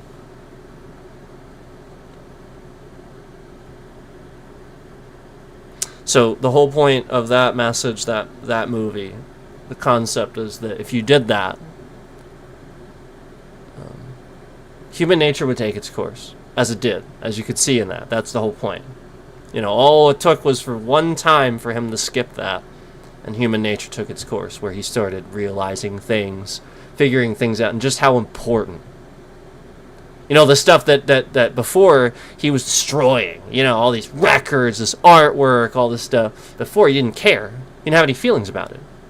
And all of a sudden, organically, he walks down there, he smells everything. You can smell, you know, like the dust and maybe some ink and stuff, or you know, just something like that. He starts realizing, he starts touching things, and he feels something. And that's why that's so moving and important, the moment that he discovers the record player and turns it on. And just the sound, even just the sound of that one, was it a trombone, the sound of a trombone or something, a trumpet? That one horn, just that one sustained sound was enough. Where you could tell, like that was the intensity, where he just he was really struggling on not breaking down in that. It just so many different emotions, where he just immediately realized exactly what he had to do, but he didn't know how he didn't know how he was going to do it. You know, like the point is, he immediately realized how important all this was and why these people were doing this, why they were willing. You know, all the stuff that he wasn't able to answer before because he didn't have the feelings to answer it. Now he just knows. He doesn't need to ask. He just knows.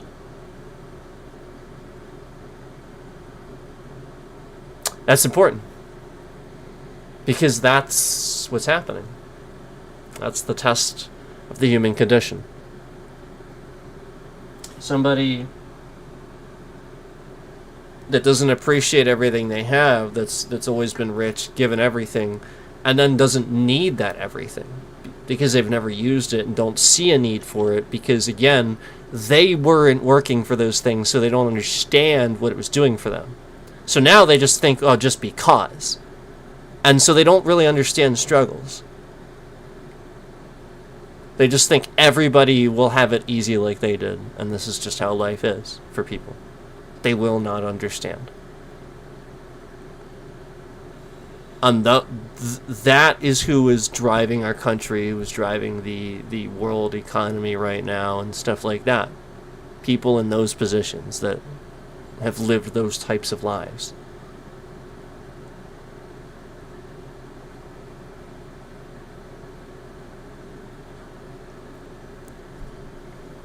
Even somebody that had to go through college and stuff like that and struggled through college, you know, even a CEO or somebody that did that would probably understand it. That's not this guy. You know, Trump was the least favorite. He had to pay his way through college. He didn't show up. He was a problem. Okay? I mean, it's not somebody that's smart that knows what they're doing. It's the opposite. And he's just wrong. And he's doubling down on being wrong every time. Just like anybody that votes for him, where they sort of double down on being wrong every time too, and you kind of see it. Like, why are you gonna do that? Like, it's just accept the fact that you're kind of wrong about that. Like, it's a fact. You're really gonna try to say that inflation isn't terrible?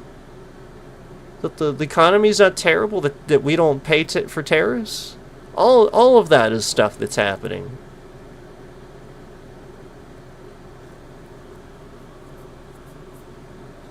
Never mind the fact that he even blatantly said it about all these things that make a president look weak, and then proceeded to do those things. Everything.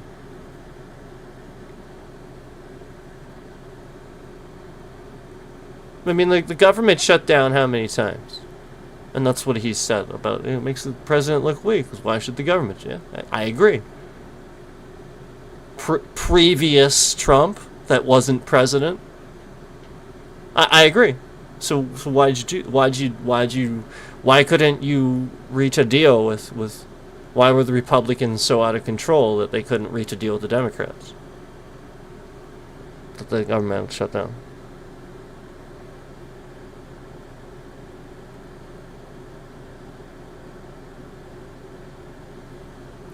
So, anyway,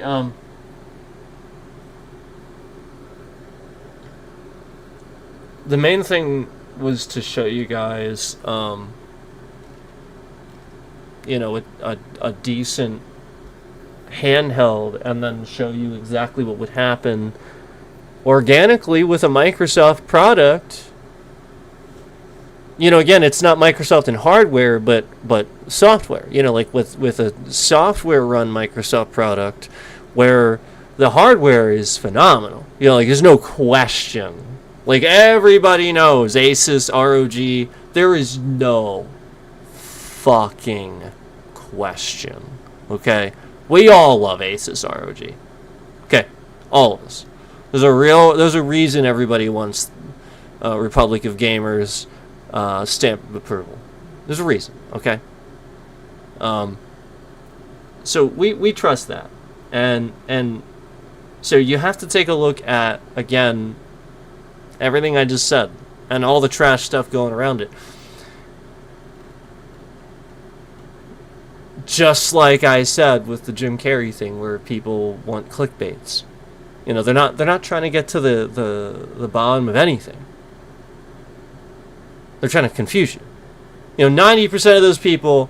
I just saw a short just before this stream, like 2.5 million views, and the guy is doubling down on the fact. Yep, it's confirmed. It's a Jim Carrey double. He says it right in the fucking title of the short, and like, it's obviously that's a hoax. Obviously, it's blatantly Jim Carrey, and not only that, but you can.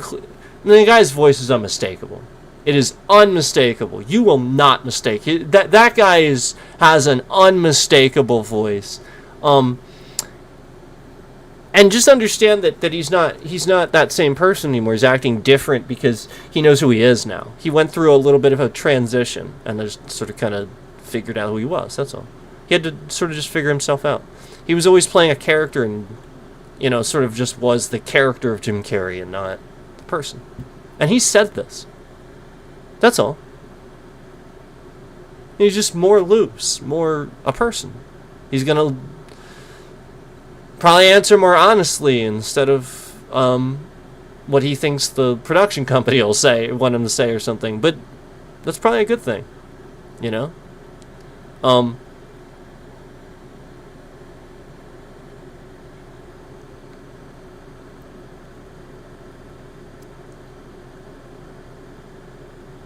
The point is that is a huge deception where people are actually using a real person and trying to make this person actually look bad, you know, and stuff like that, where they would use a double and stuff like that. You know, it's just and these people know it's not true. They're just making it up. I have to call BS where you have an entire generation that trusts information more from the internet, and that's incredibly irresponsible for you to do that on purpose, knowing that, or they're being fooled. So I promise you, there's no the giant conspiracy. You have to think about this like this: that guy's an actor who's just a person too. He just happened to be doing it a long time, and a big name, and he's just a person. And he slipped out of the limelight for a bit, and people haven't been following him.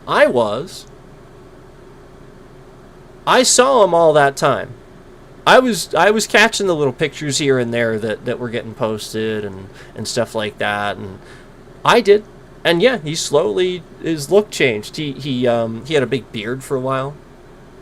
A lot of people didn't. You know, he went and did a couple interviews like that too. He had a really big beard for a while. So a lot of people didn't even call that out either. Like that was very different, and they didn't, they're not calling that out. No, the whole point is that this one is more believable, where his long hair, his face is a little bit out. It's the sort of thing where it's a more laid back appearance. He's just going with more, actually sort of like Tom is, more of a laid back appearance, because he's getting that age. It's just that age where he's just, I think, just slowing down a little bit, It's just that's it. He feels retired, so he kind of wants to, you know what I mean? Like, it feels like that. You just get to a certain point, I think, and you just want a little bit more laid back. You don't want to care about a clean cut look. You know what I mean? Like, what's wrong with the longer look, And again, as you age, your face does change, and specifically at certain times. So he just, unfortunately, was out of the limelight while that significant change actually was happening this time. That's all. And to add on to that, as I was watching the very eloquent speech that he gave in French, it was brilliant.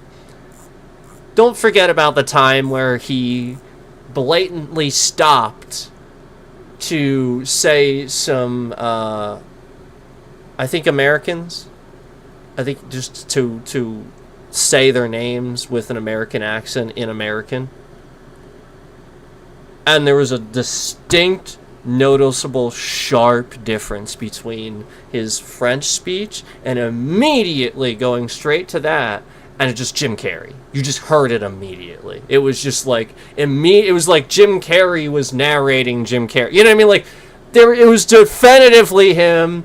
No question. He went right from French right into his normal voice, and I heard it too. It was like like long ago when I was watching Liar Liar or something like that, and it was the young Jim Carrey. It just sounded exactly like him. He hasn't lost his voice. That's the one mistakable thing that you can hear that is absolutely definitive about him. That is Jim Carrey. It's no question when you hear that voice. That is Jim.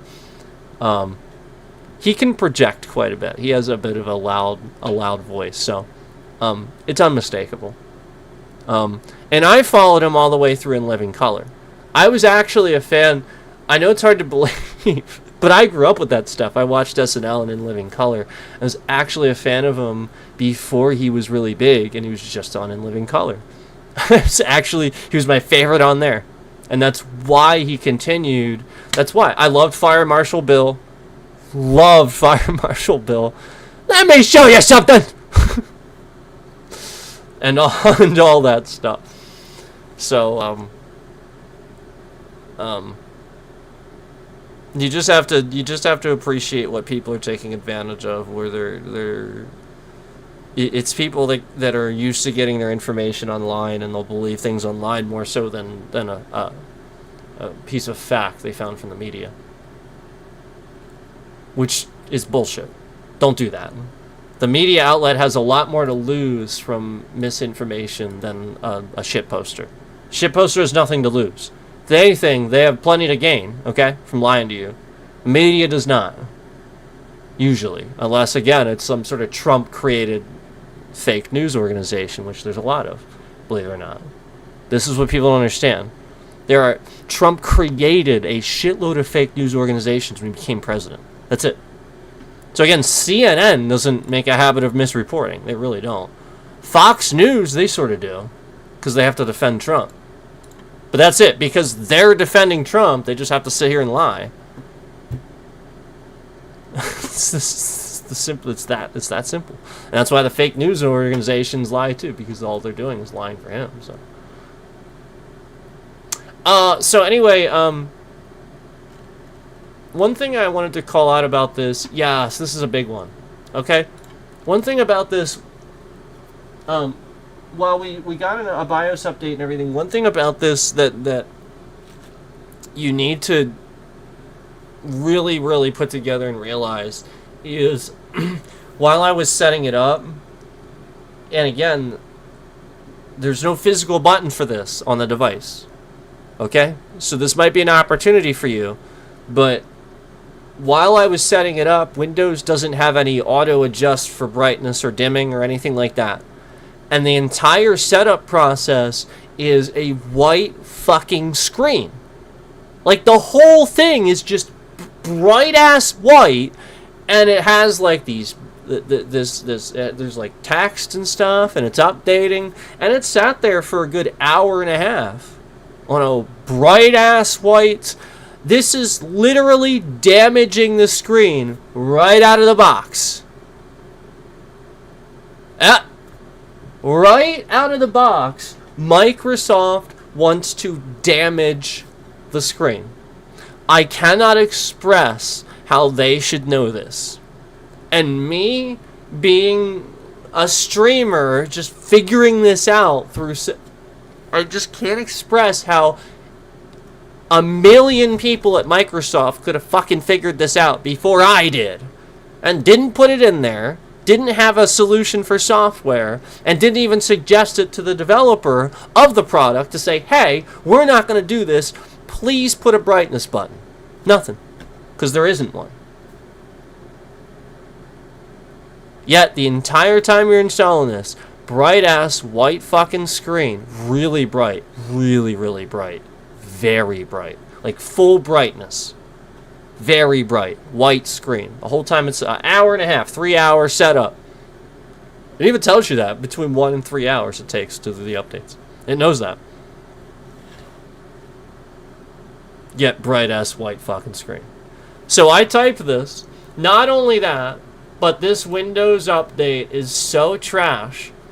It's before the Windows desktop because it puts a white screen on it at full brightness, damaging the screen right out of the box. Gemini replied with, that is a massive oversight for an OLED or high-end LCD handheld.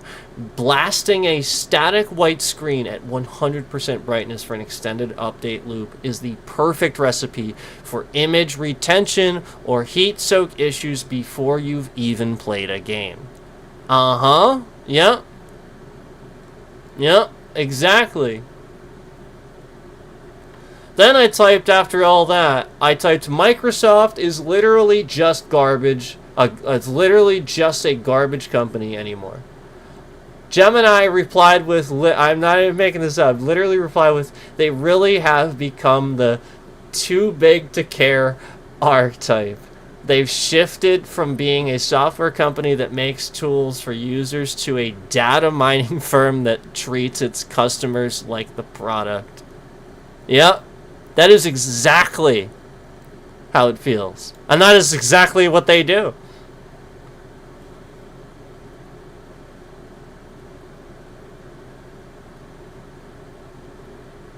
And they said that garbage label is backed up by how they treat handheld hardware like yours. It's true. You force people to log in. And again, there's no fix for this. You're forcing it. That's data mining. And not only that, but again, I have full brightness on a white screen, just burning in the screen the whole time that this is doing Windows updates.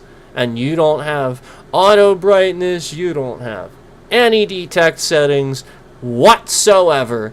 This is a trash product on every level from a software standpoint. Just every single level from a software standpoint. And even as I sit here,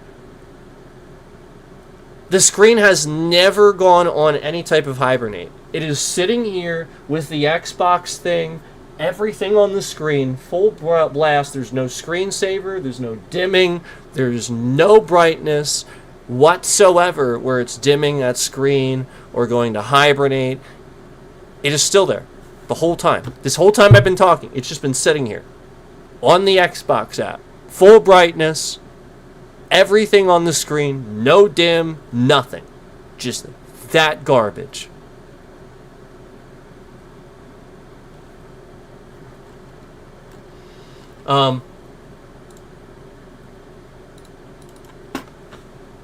So, look, the point was that this is trash. You know, and it's going back. But the point was that Microsoft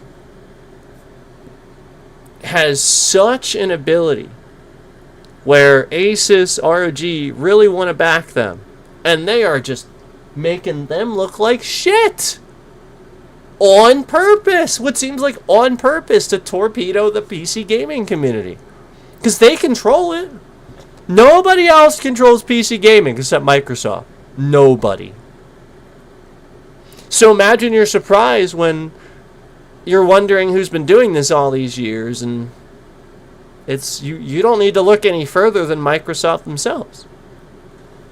It's not a... Doesn't take a genius to figure it out. They don't hire anybody competent, even. That guy that was the CEO of Xbox... I mean, like, again, like, nobody thought that guy was any good. Nobody. Nobody has any confidence in this new one. Nobody thinks that anything that Microsoft and Xbox are doing ever in the past 15 years is any good. Period. Everybody thinks Microsoft is fucking trash. Everybody.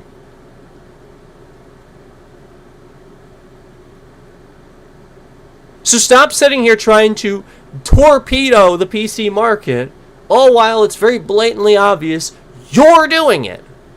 All it's going to happen is Linux, Unix is going to come along and fuck your shit up.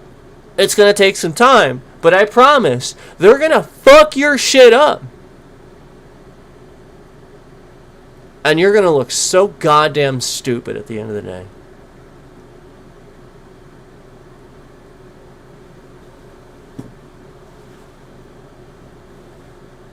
So all you had to do, Microsoft, was not fuck the people that know how to use Linux. That's all you had to do. But nope. And now everybody's going to do that switch. Huh.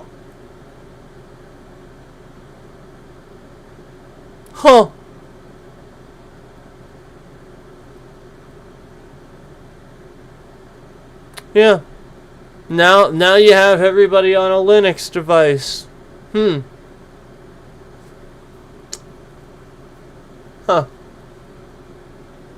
Almost like, when we talked about before, that's why everything's getting breached. Because too many things are on the same system. Microsoft makes it worse by copy and pasting their fucking framework every operating. They haven't made a new framework in 2 operating systems. There's a second operating system in a row. Copy and paste. So when you do that, all this camera has to do is copy and paste their scams. Same shit. They don't got to rework them at all. Yep. You're dumb.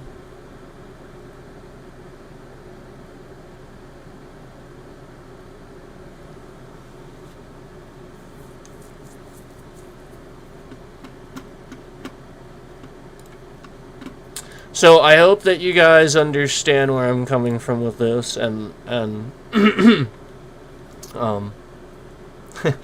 hope you appreciate what I'm trying to do for you here. I wanted to show this to you and show you that you have an option, but also, I don't see a lot of people talking about this. I really don't. I don't see many people talking about this at all, really. And I think that it's people don't know about it. I feel like almost nobody knows this exists. Because it's really, really good piece of hardware. I mean, like, really, really good piece of hardware. This is probably the top of the line handheld.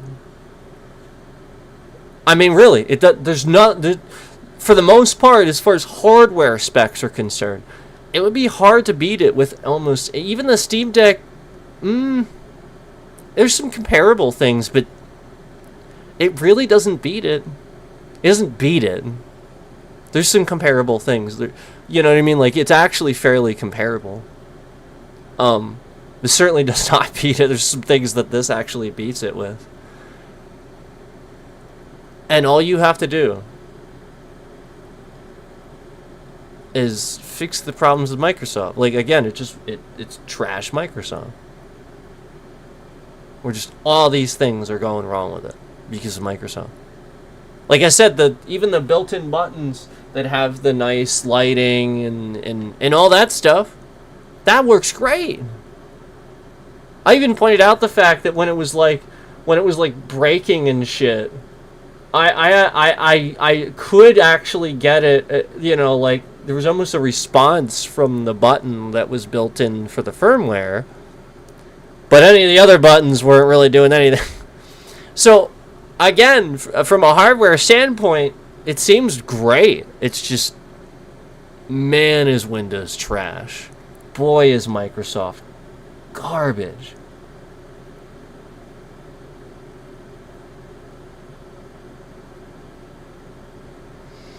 So yeah, I think a lot of it has to do with the fact that the price point does not match the trash that you deal with for getting it.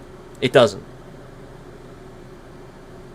You know, basically, people are going to get this and deal with several days worth of dumb fucking bullshit.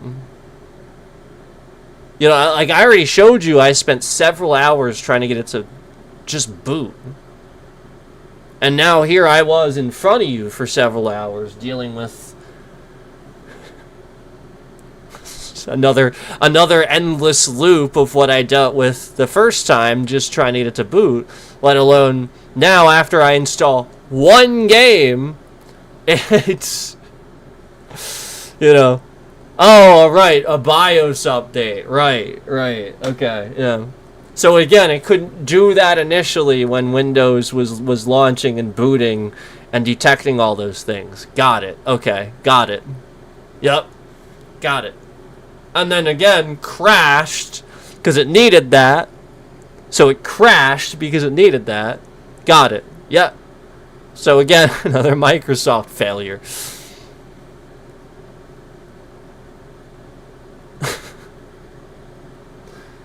Anyway, I think that's probably good enough. I hope you guys appreciated this content. I wanted to give you some really fresh content. You know, I know I do a lot of stuff where it's like old games and talking about trash and stuff like that. But I wanted to do something where I try to give it a good review. I'm trying. I think it's good. I do. I really do. I just Microsoft is not. So I really think that you would like this, and more people need to be aware of it. Because that's the main way these things get fixed. The more people are aware of these things and getting these things and dealing with them, the more they're aware of them. You know, they get those diagnostics and stuff like that. But again, it just looks really bad when I have to tell them these things, and these are kind of things that we've sort of talked about before too, with regular Windows, and not just the one that we're dealing with here. But there's really no difference. I can't express that there's no difference. This is just Windows 11 on a handheld. That's all it is. It's not some mobile. It really isn't. It really is just Windows 11. So, just throwing that out there. I'm gonna go ahead and end the stream, guys. I appreciate you guys watching. I really do. And look into it. If you're, you know, if you want a handheld, I think people just aren't aware of it. That's all. So, my review was that I think that you should at least consider it and look into it. It's just that, again, that price point is awful. It is awful. And it's right. It's saying if the pricing was 450 to 500 for the cheap one, 700 to 750 for the expensive one, you'd sell a lot. Sell a lot. Microsoft is making really, really poor decisions all the way across the board. I'm pointing it out. Even the AI realizes it. It's just as basic as this. So, thanks for watching. I'm getting out of here. See you guys.